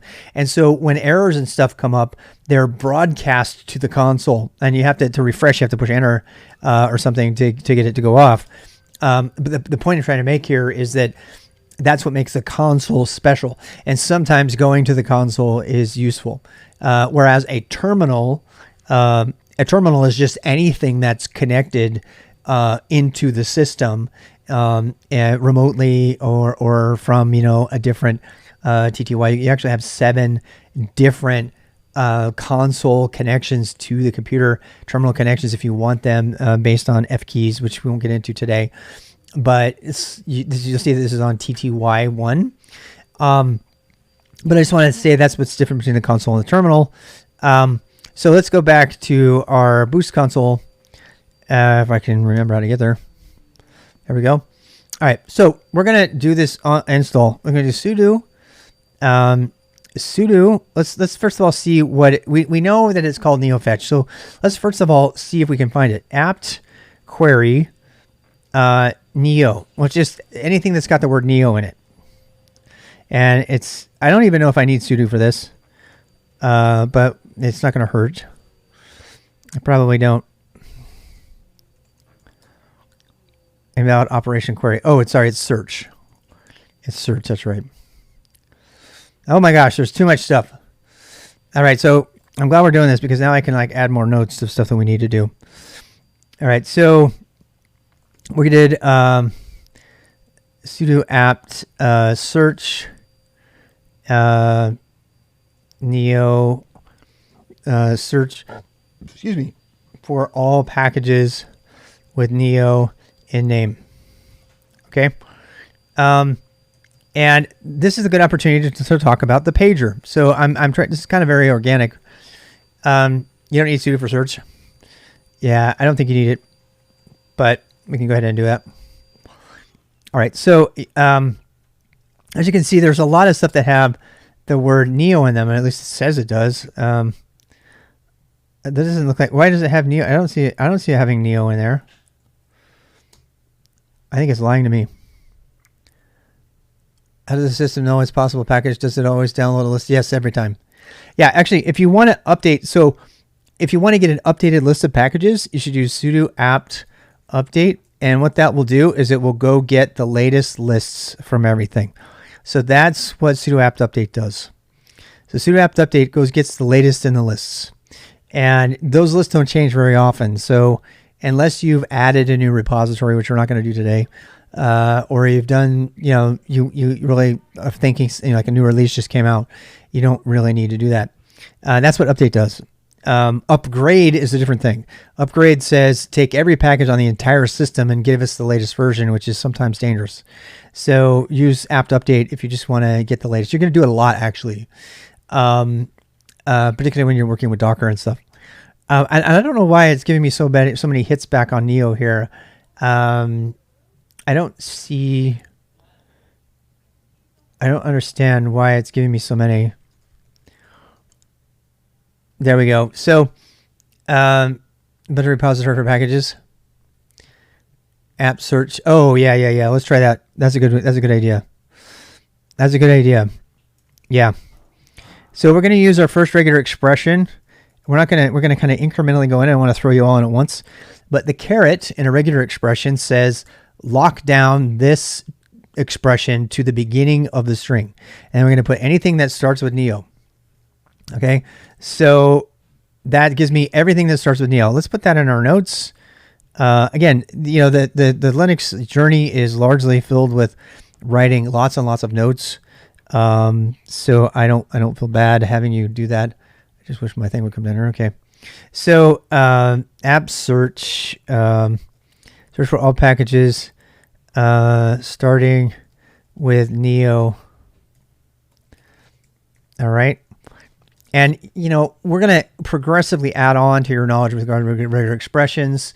I know now is not the time to learn regular expressions. We're going to learn regular expressions when we do bash programming in like 2 or 3 weeks. Okay. But let's give you, there's lots of ways to learn regular expressions. I strongly urge you to avoid going down the regular expression learning path right now until we have a conversation about it. We need to talk about all the different types there are, which ones are the most important for you to learn, why you need to learn them, when you need to learn them, where you need to learn them, when you should use them and when you shouldn't use them. So we have to have like about an hour-long conversation about regular expressions, and I'm not going to have that until bash time, because a part of bash is regular expression matching. So for now, this is kind of a hint as to what a regular expression is, and we can go from that. Be malicious. Is there any check in the package? That's a great question. So, how do I know that apt packages are safe? And this is a really good question. I'm going to take time to answer this right now. Okay, so the thing that's really important to understand about where these packages come from, and I'm thankful for that question. It's a very important question. Is these things? This is what distinguishes Arch primarily from every other distro, and this is also why the enterprises of the world only trust Red Hat and Ubuntu for this stuff, and they will never trust Arch. What I'm about to describe to you is the reason that Arch will never, I mark my words, cross my heart up to die, will never, ever be used in the enterprise because of the Arch user repository. And so this distinction, this contrast I'm about to make is super important that you understand this. Okay, so the apt process, the packages that are stored and listed in apt are vetted for security, and they're approved by the distro team for Debian. The Debian team, the Debian and Ubuntu teams approve every single thing that gets listed in the root apt things. They go through them and they check it out. They make sure that it's relatively safe. There's like a really extensive process that they go through to make sure that the stuff is, particularly Red Hat, because Red Hat, their package, distribution system, which you have to pay extra money for actually to use it, is because they're proprietary. It's weird, but they go to great lengths to ensure that the software that's in their package repositories is vetted, that it has checksums applied to it so that, it makes sure that something didn't sneak in while it was getting downloaded, and that it is good software. Now, there's a downside to that. The downside to it is that stuff from these vetted repositories is old. It can be really old. In fact, that is the primary complaint about that Arch users have, is they want the latest and greatest thing. They don't care if it's been vetted. They don't care if it's got a thing. And so what you have is you have this middle ground, where, and if you go to a Debian system, which is even older than Ubuntu, the process of making sure the packages are safe and stable and have been vetted reasonably well takes a long time. And that delay makes you a lot safer. So the difference is that, and by the way, Manjaro, which by the way fails to do this completely, this is what their attempt to do. They attempt to meet the middle ground between those two, and they're actually, if you know about Manjaro Linux, that organization, which is a company, is very, very, all open source is vetted. No, it's not. That's my boss friends. They told me so. So the Manjaro Arch distro specifically, it fails to do this, but it is trying to convince enterprises that it has its own repository, which has been vetted like Ubuntu or Red Hat or any of this or SUSE. And they do vet all of that just as faithfully and diligently. They do not. And I have overwhelming objective evidence of that. They don't do it. what they do is they greenlight stuff from the Arch user repository. The reason that Arch is so popular, particularly with hackers and other people, is because the Arch user repository, in order to create an Arch user repository, all you have to do is make a GitHub account. That's it. Or something to host it. There is no vetting that takes place at all. And if somebody wants to take me to task on this, I'd be welcome to talk about this. But the Arch user repository is decentralized. That's why people like it. There's no central ownership of it. There's no group of people you have to bow down to get them to include your repo, right? Now, Canonical has created an extra thing where you can go publish your stuff there as well. And then anybody who wants to use that has to specifically add your repository to your list of repositories, which is out of scope for the boost. But you can do that. You can say, no, I approve of this repo. We're not going to cover those apt commands, but that is a process of it. And you have to explicitly say, no, I'm okay with this repo. The Arch user repository is not like that. The Arch user repository, anything that anybody publishes anywhere pops into the Arch user repository, and it is filled with bad malicious software. It has got some of the crap. There's at least, just to give you an example of this, if you're using Arch, just search for Minecraft and you can see all of the Trojan versions of Minecraft that are out there.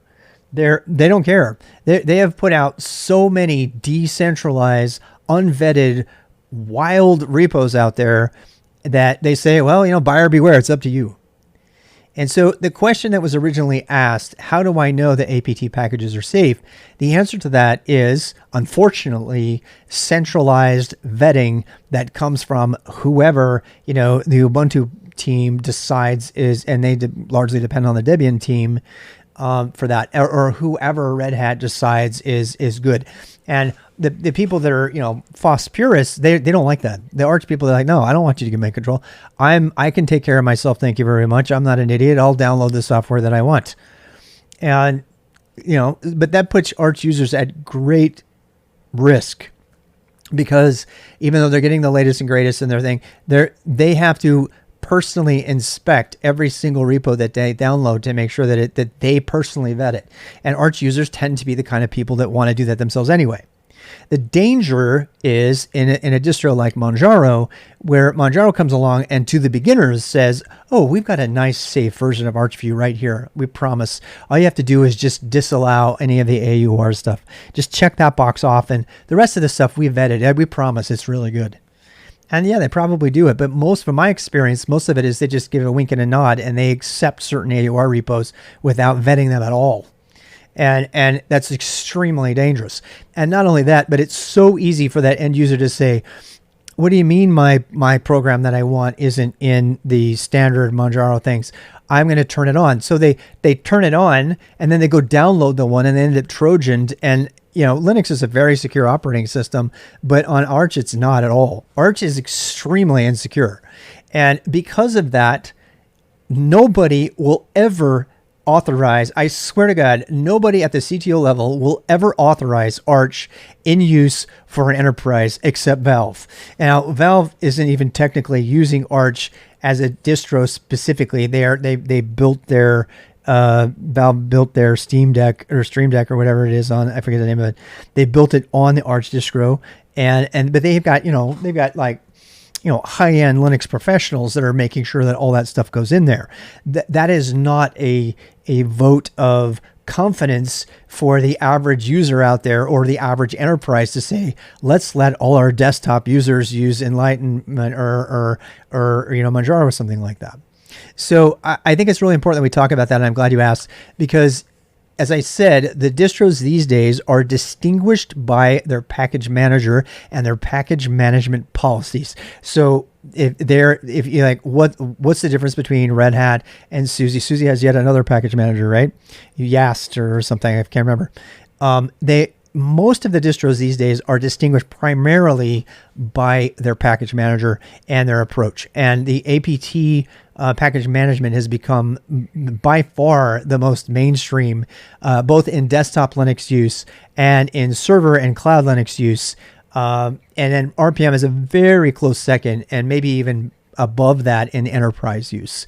RPM is a very trusted thing, and there's a lot of companies that pay a lot of money to Red Hat to subscribe to their even higher tiered vetted stuff that they will only allow in their enterprise just to ensure that they meet, government regulatory standards and stuff. And this is why Arch will never be in there. Arch doesn't even come close to meeting government regulatory standards for investment banks, insurance companies, and healthcare, and all of this stuff that is required by law to be in place. And Red Hat meets those needs. Canonical meets those needs. And you might not like it, but when we're talking about, enterprise distros for Linux, that's the requirement. And that's why Arch will never be there. Those requirements, of course, don't apply to Steam and Valve and things like that. All right. So, I'm enjoying our limit right now. Steam OS. Yeah. Sorry about that. I got that wrong. No competent CTO. Is it Steam Deck? Thank you. To Arch because of the holes in it. Yeah. So that's hopefully a good summary of that. I like it that it's tied to the APT thing because it's about the package managers and the security related to those. I don't want people to misunderstand. I've used Arch. I think Arch is a great distro for building a hacker distro for yourself. I personally started building my own hacker distro using Arch because it's easier than Gentoo because you don't have to compile all your own stuff. The boost does not cover any of that stuff, but I don't want people to think that I'm an Arch hater. I actually like the AUR a lot. And as long as you know what you're doing, that's fine. It's just not for beginners, in my opinion, because they don't understand the issues we just talked about. And so they end up walking into, a hornet's nest of problems. And particularly with Manjaro, which, sells itself as this nice easy distro for beginners, and they get in big trouble. That happened. Manjaro bricked my entire computer lab. And I'll tell you that story some other day, but, somebody recommended I use Manjaro one day, and, the most secure distro, Red Hat and Ubuntu Server by far. Yep. Ubuntu Server and Red Hat are by far the most secure distros. I can back that up with all kinds of CTOs chiming in on that. And yeah, the successor for Red Hat, for CentOS, so CentOS is still around. Rocky Linux, the creator of CentOS is using Rocky Linux, and then there's Alma Linux. And then there's, of course, Fedora, which is, Red Hat's version of it.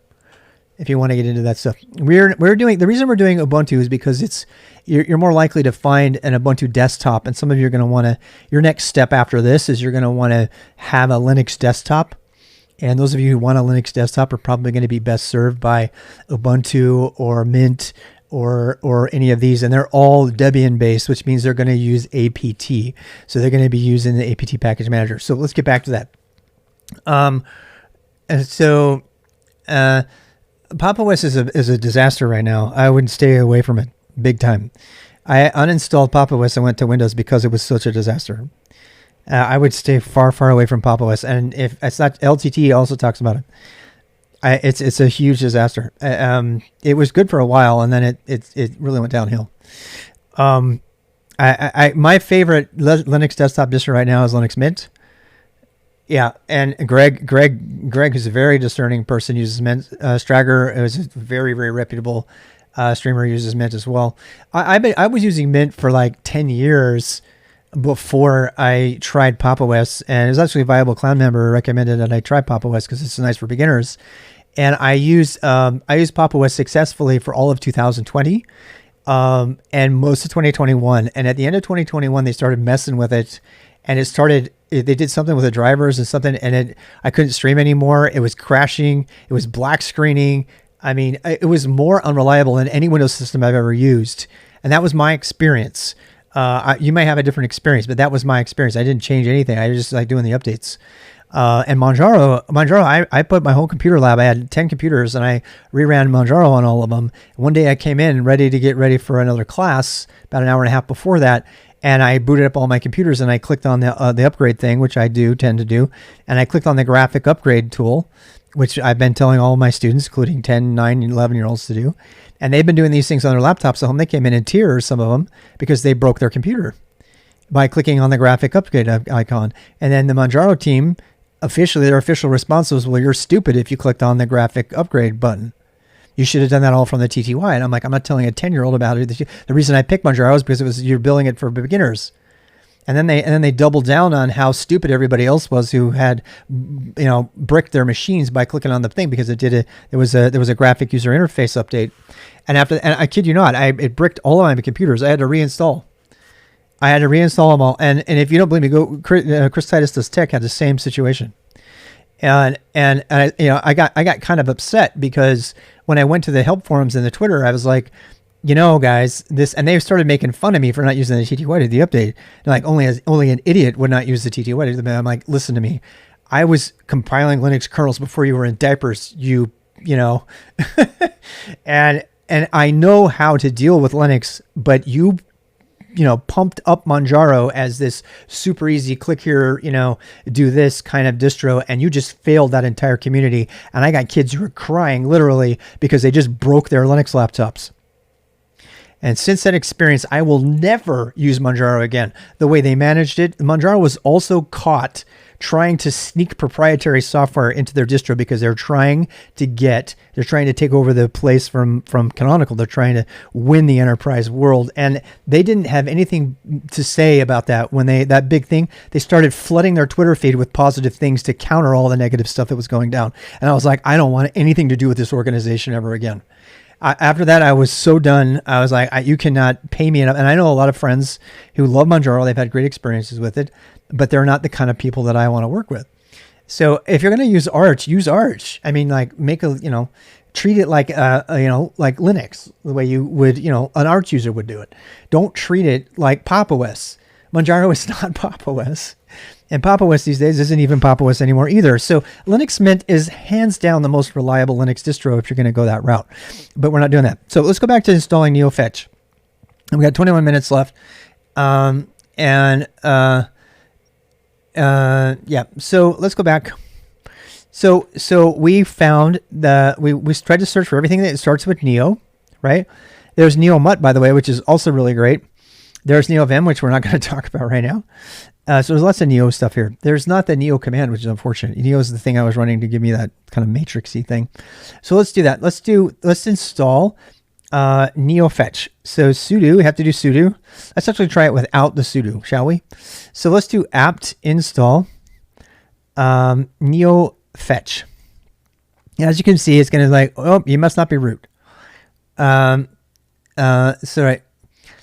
But this boost. Okay, so let me just remind everybody. We were talking a lot about Linux distros recently, and I want everybody to understand that the scope of the beginner boost, which is what we're doing right now, is just virtual machines, which is a skill you need to do anyway. So let's say you really, really want to add a separate machine and run Linux on it. That is fantastic, and I'm happy to help you, and anybody here is happy to help you. But you still need to know how to use a virtual machine because you may be forced to use a Windows or a Mac at work. You might want to just use it to emulate a network environment. There's a million reasons that you need to, maybe not a million, to know virtual machines. So stick with me on the boost here. Let's. I mean, you're happy to ask questions, but let's focus on the virtual machine, and then cloud is all based on virtual machines. So another reason you need to know it, and then we can, beyond that, we can go into installing stuff on your own desktop. That we can spend an entire month on all the different ways to get it running on different devices. If you have questions about your specific devices, please ask in the Discord, and I'm happy to help you during any IRL stream or something like that. All right, so I need to put sudo in front of it. So this is our first experience with the history. All right, so let's talk about what the command line history is. What is history? What is shell history?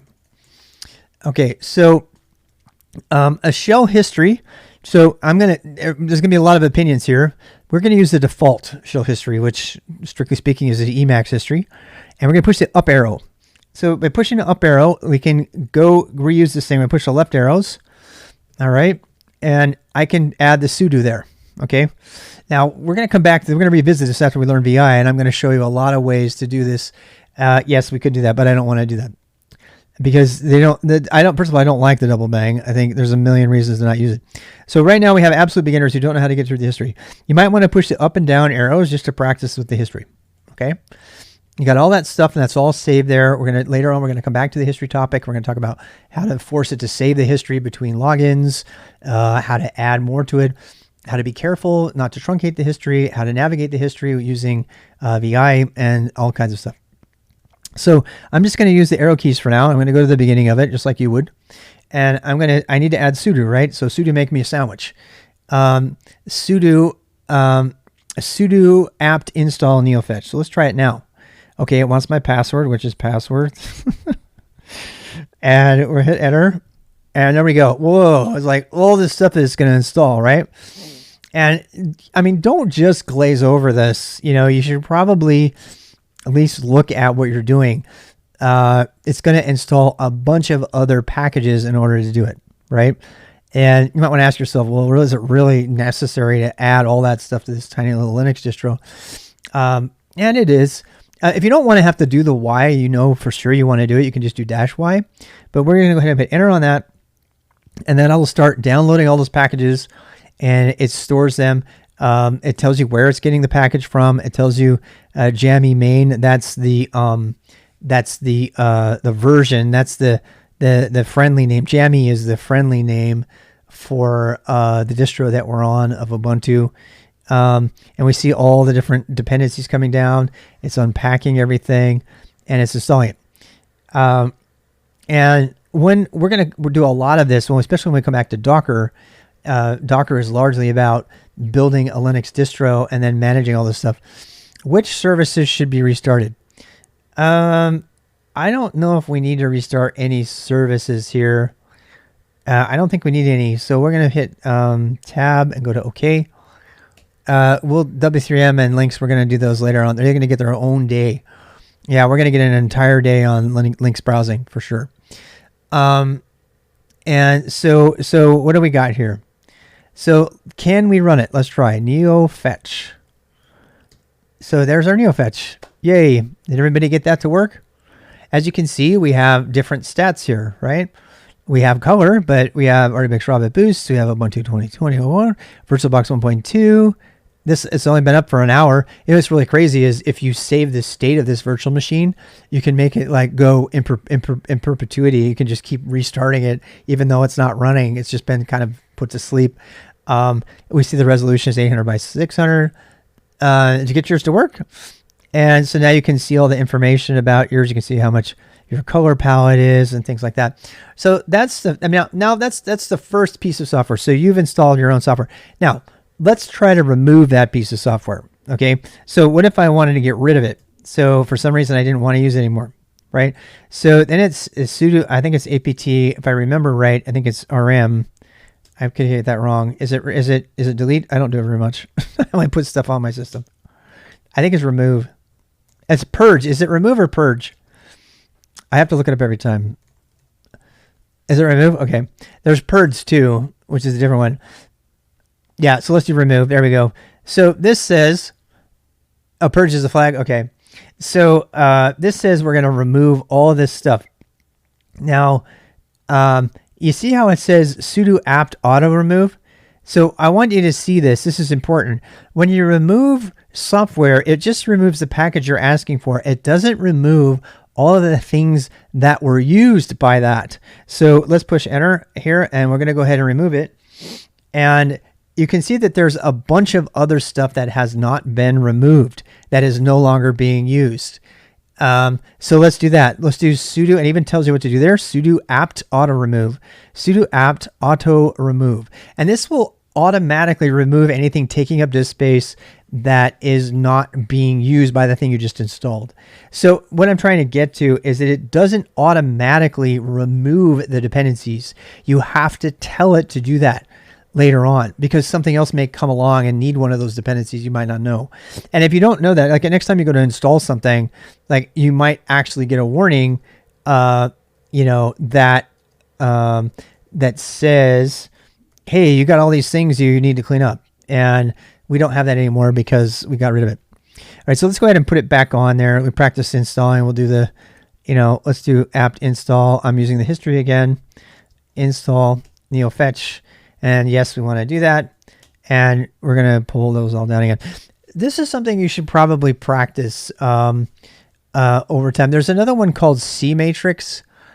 I don't know if I would use dpackage directly, and we're definitely not going to talk about that right now. So dpackage is for specifically dealing like surgically with a specific package, and I don't even know if it grabs all of the dependencies, except the packages are removed and purged, and the configuration files are deleted. Yeah. And, you know, I'm not going to go into that, but if you want to read more about that, do man apt. Okay. So, you know, you can go through and read about all those commands, and know what they do. We're not going to get into, there's lots of like deep water stuff that we can do there with packages. For right now, we're just doing the basics of beginner stuff. How would you install it? So sudo apt install neofetch, right? Install neofetch and dependencies. And so that's how we would do that. If we wanted to get rid of it, we would do sudo apt remove. Now remove neofetch, and then we would do sudo apt auto update. Was it auto update or auto remove? Let's see. So automatically remove unused packages. So that's pretty much it for the sudo stuff. Is the mic cutting? I hope the mic's not cutting. If it is, I might be clipping a little bit. I hope I'm not. Running apt updates once a day. I don't know. Most of the time when you log into the system, it'll tell you how many. Let me show you. So like if I'm trying to give an example of this. When you log into something, it will tell you. Yeah, there's a number of variations on this. So I'll let you kind of invent your own variations on it. But these are the basic commands. These are the basic commands that we'll do during the boost. The thing about the boost is it's generally meant to be, you know, give you that boost and push you on your way so you can ride your bike on your own. There's no way we could cover everything that you can do with apt install and even the ls command. There's just so many variations on it. So you're going to be constantly looking up those new angles on things and seeing if they have relevance to your workflow. And there's been a lot of great suggestions here. It doesn't know to delete neofetch dependencies. Auto remove just removes anything that no longer has a dependency. So you might remove like 2 different packages and all of the now sort of orphan dependencies that are not being used by anything. That's what auto remove gets rid of. Yeah, it does not just associate it with neofetch. I think that's really important that I say that. So that's why I changed the name here to say automatically remove unused packages. And you could be totally fine just leaving it there. It's not going to hurt you. It's just going to take disk space, right? There's no such thing. I don't know how it does. I honestly don't know. Deleting orphans. I mean, orphan might be the wrong word. It's just not being used. It keeps track. This is why you want to use a package manager, first of all. Okay. It's also why you don't want to play around with dpkg command directly, because it does not know. As far as I remember, the dpkg stuff doesn't have as much knowledge about the interdependencies between all the stuff as apt does. So apt is the thing that's keeping track. That's why I call it a package manager. It's not just for, dpkg is for creating the package and that kind of thing, which we're not going to do any of that. And surgically deleting a specific package. Can find unused packages. Yes, I think it is too. And that's actually one of the advantages of using a package manager. Now, like I just do have purge on my box. Yeah, I tend to use purge more than remove. And I think purge actually, let's try it actually. Let's try purge. If I remember right, purge will also delete the unused dependencies at the same time and delete all the configuration files. Let's give that a try and make sure. I haven't done it in a long time. I tend to use purge instead of remove. And honestly, I don't even remember why I do that. I just have been doing that forever. So let's do this. Let's go ahead and install this one. I'll purge this one this time. All right, so that one is on. So let's just prove we have it here, neofetch. So we got our neofetch, right? So let's try it. So sudo apt purge neofetch, and my my memory. Yeah, there we go. See it? It's gonna get rid of neofetch. Oh no, it doesn't. It doesn't remove them, and are no longer required. I think there's actually it does remove the config files for sure. Yeah, and I can try anything with no fear. I know. That's why we're doing a virtual machine. And if you really want no fear, you can take a snapshot before you do it. Except that the packages are removed. But I don't see it doing that. I don't know, let's try. I mean, how would I look for them again? I don't even know. Usually it happens when you're just doing another command. It'll tell you, hey, you got stuff you need to auto clean or whatever. And I'm not seeing that. So, I know. Are you seeing it? God damn it. I know it's not showing me that anymore. Does anybody know? What's the command that shows you all the unused files? I think it deleted them automatically. I really do. I can't prove that. Actually, let's try that whole thing again. This time I'm going to install it, but I'm going to install it and then I'm going to auto remove it, and then I'm going to try to do some other thing. There's a number of config files that get created that might want to get deleted. So yeah, purge removes deps, not configs. Yeah, I don't know. We're going to figure that out. So, all right. So there we go. We got neofetch on her again, and we're in a VM, so we're all good, right? Again, if you're on a piece of hardware, you wouldn't want to be screwing around with this, right? Only removes the packages apt auto remove -- purge removes packages and the configs. Interesting. So it is -- purge. Interesting. Meta page that says that the purge will delete small modified user configuration files except those stored in home directory. Yeah, I don't know. I mean, I normally, I don't. I guess I don't. First of all, I don't ever remove packages. I don't know why, but just that in general, I'm always just adding things to my system. I almost never delete anything from my system. I'm either adding or updating. You might find this is true, like, and then at some point you get so filled with stuff, orphans are safe, that you get you tend to install and not remove. That's what I was just going to say. Yeah, because you just make a new VM. You just make a new VM and then install all the stuff on top of that, right? It's very rare to remove something. Package from the apt on all new VMs we curate. Absolutely, yes, you absolutely can. Keyboard massaging. Yes, that's the point. We're going to do a little of that, but when we start getting into the cloud-based images, which I don't know if we're going to cover that in the boost at all, but you can actually put all of the images that you want. When we do Docker, we're going to do the same thing too. So Docker creates a Linux distro, builds on the top of a distro, and it puts all that software that you want there on there. So then you can just get all of that. And that's another way to get all the stuff you want really quickly. Cloud VM images will pull down the image, they'll do all their thing, and then they'll run a script, and you can install all those dependencies and software that you want on top of that as well. It's another way to get what you want quickly. And those are all skills that are going to layer on top of understanding apt. You're going to be doing a lot of apt in Docker. That's why I wanted to spend some time talking about it. Deb orphan, which will find unused dependencies. Really? Why do you have a WSL instead of install? Yeah, most people do that. And I think that's probably why I don't know the remove command very well. You can tell the ones I use and the ones I don't. So I'm going to leave fetch off there. We'll just use remove neofetch. And that. I mean, I think we're kind of coming to the end here. I mean, I know I've been kind of wordy in all of this, but I'm going to take one from Leon. I know Leon has kind of a slower pace, and I love that about Leon's stuff.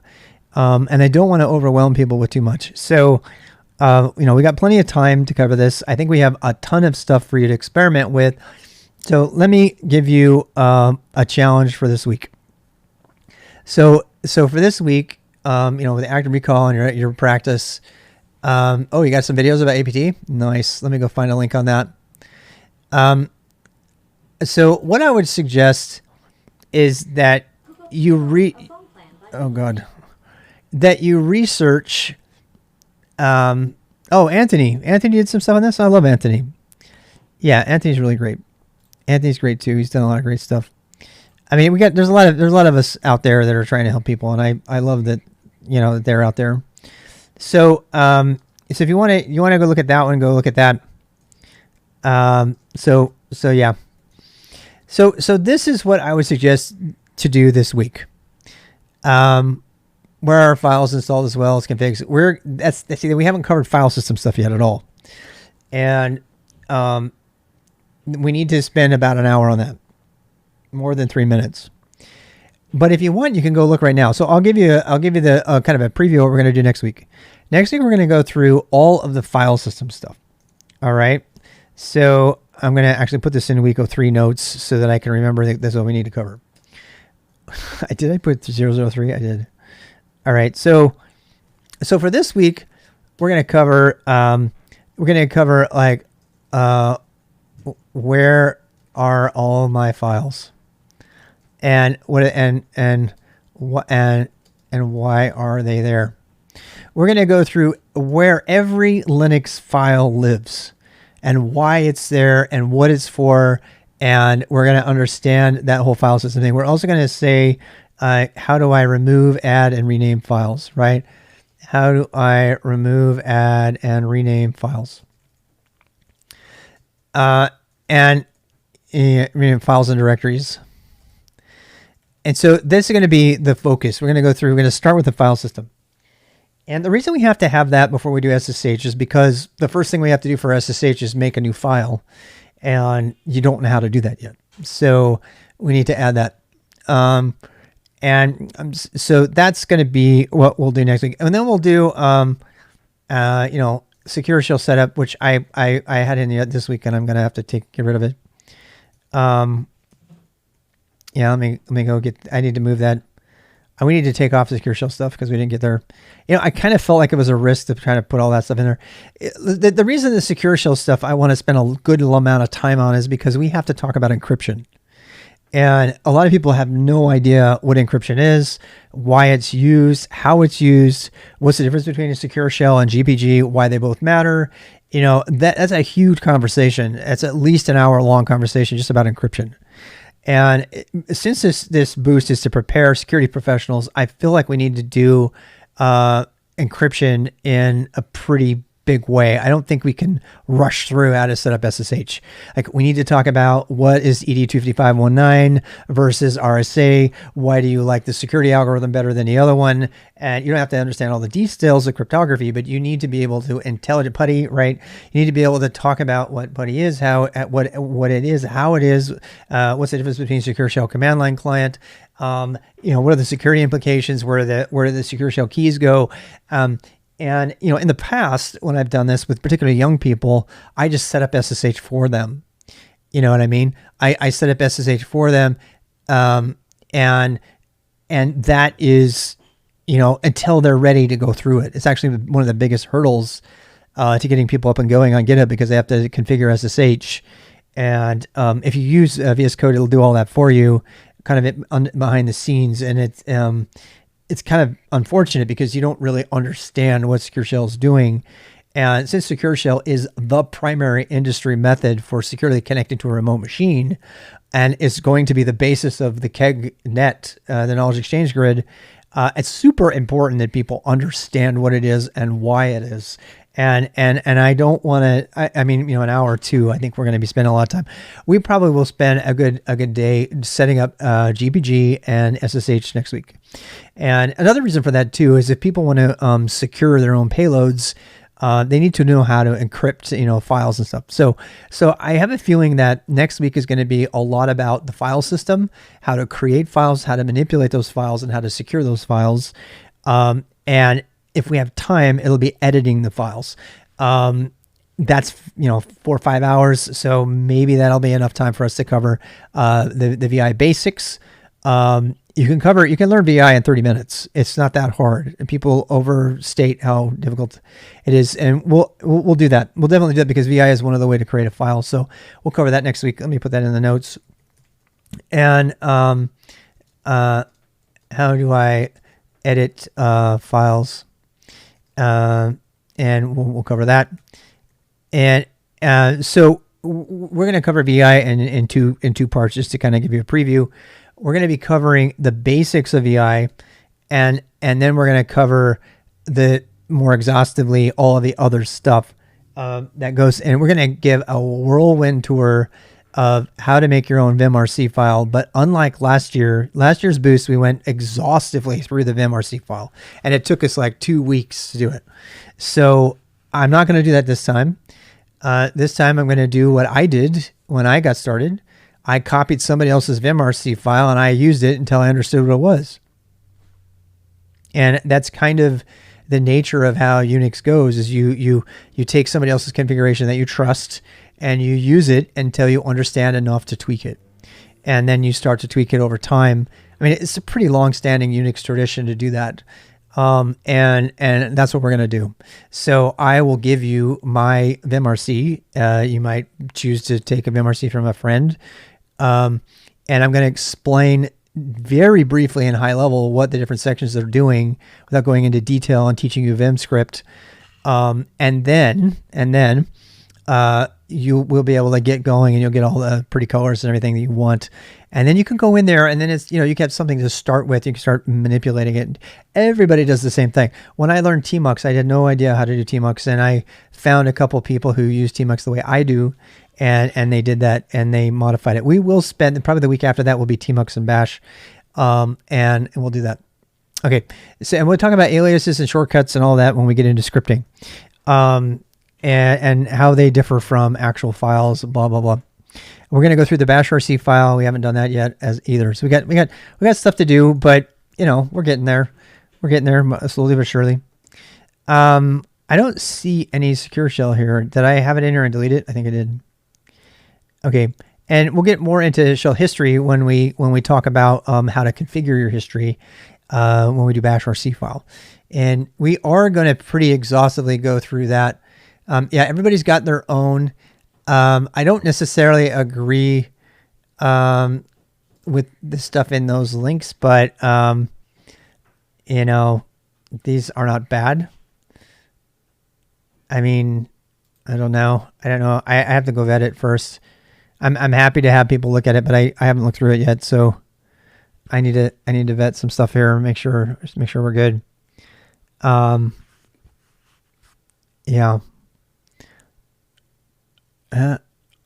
This is bash. That's Vim script. Yeah. That's a good one. That's a good Vim script resource. Yeah, those are good. You'll remember those and bring those up, Julian, next time we go through Vim script. Particularly the bash one. We're gonna be doing both of these. Let's remember to bring those up again when we actually cover those topics. Some of you are going to want to race ahead, and that's fine. You do whatever you want. You're in charge of your own learning. But my suggestion for this week is to focus on installing and uninstalling packages of software. And yeah, Vim Tutor is okay. We'll talk about Vim. So IPsec, yeah, that's good.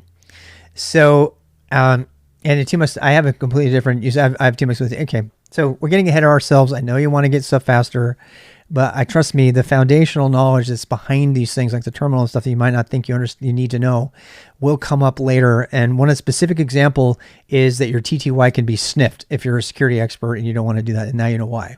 So those are reasons that I wanted to cover those things. I think this is enough. So if you want to go out and read some of these, play around with the terminal software, see if you can use it, maybe install git bash if you want to. I should probably put git bash in here. Gitscm.org. So you can install that. That'll give you a bash command line on Windows. If you're on a Mac, you might want to start playing around with the command line on Mac and see how it's different, because it's BSD, it's not Linux. And see all of those differences. But the most important thing is that, number one, you get the terminal software installed this week. And number two, that you know how to run a VM. You can start and stop a VM. You can delete a VM. You can create a new one. You can snapshot a VM, and you can add and remove software from that VM, like without a problem. And I would probably do it like 5 or 10 times. Like I did. I would go through and throw everything out, and then I would put it back in there, and then I would purge things out. So you want to get good with installing software, because we're going to be depending on that going forward, and we're going to assume you know that. Okay? And that's it. That's it for today. I'm going to go ahead and put some of the music back on. And again, I'll be chopping up this video and posting it to YouTube. We're not going to be doing anything with Git clones and repos for a while. Here's why. Because Git depends on SSH and GPG. And all of that depends on being able to edit files and manipulate files and understand encryption. So everything is in order, so that's why we're doing it that way. I'm not trying to stall you out here, but I can't really get into Git. Git is a big topic that we cannot, especially when you combine it with GitHub, that we can't cover until we've covered SSH. And because I'm assuming a higher level of skill here, 12 and up, we're actually going to get into the weeds on SSH and GPG, unlike I would normally do with somebody young, because I sense we have a lot of security professionals. And I mean, let's face it, security is a really big concern across the board these days. So I think I'm going to allow myself to dive a little bit deeper into SSH and GPG next week. And we'll go with that. We'll go from that. We'll talk about soft links and hard links and file systems and all of that. And we'll cover LN, we'll cover MV, we'll cover touch, we'll cover, all of those things. Okay. So stay tuned for next week. And thank you for all the feedback. And I'm just going to go back and put the music on for a bit. But you're welcome to hang. I'm going to be doing an IRL stream almost immediately after this. And thank you for that. So I'm going to do my Pomo here. Pomo stop. Just stop us from annoying us. Yes. And again, the Discord is there, for those who want to do the thing, help each other out there. You can read my about for any other thing you want to do. And, I'm actually kind of raring to go because I had that drink. I kind of want to go for a walk again. So I'm almost immediately going to be IRL streaming, and I'm going to go on the same walk I just went on, except for I'm going to go down the other path, the other side of the path, if you remember where I was last time. So if you want to stay tuned for that, that'll be coming, and we'll be doing that. And then I'll be chopping up this video into your YouTube. The YouTube's not going to pop up until tomorrow or the next day, so you can know about that. But while we have daylight left, I think I'm going to go out and wander. If anybody has any questions about me personally, or why I do this, all those things we covered on the orientation day, the IRL streams are the time to ask me about that. But I'm kind of excited to get outside, so I'm going to go out there right now. Maybe I could go for a walk too, and let me know. So talk to you soon. Bye.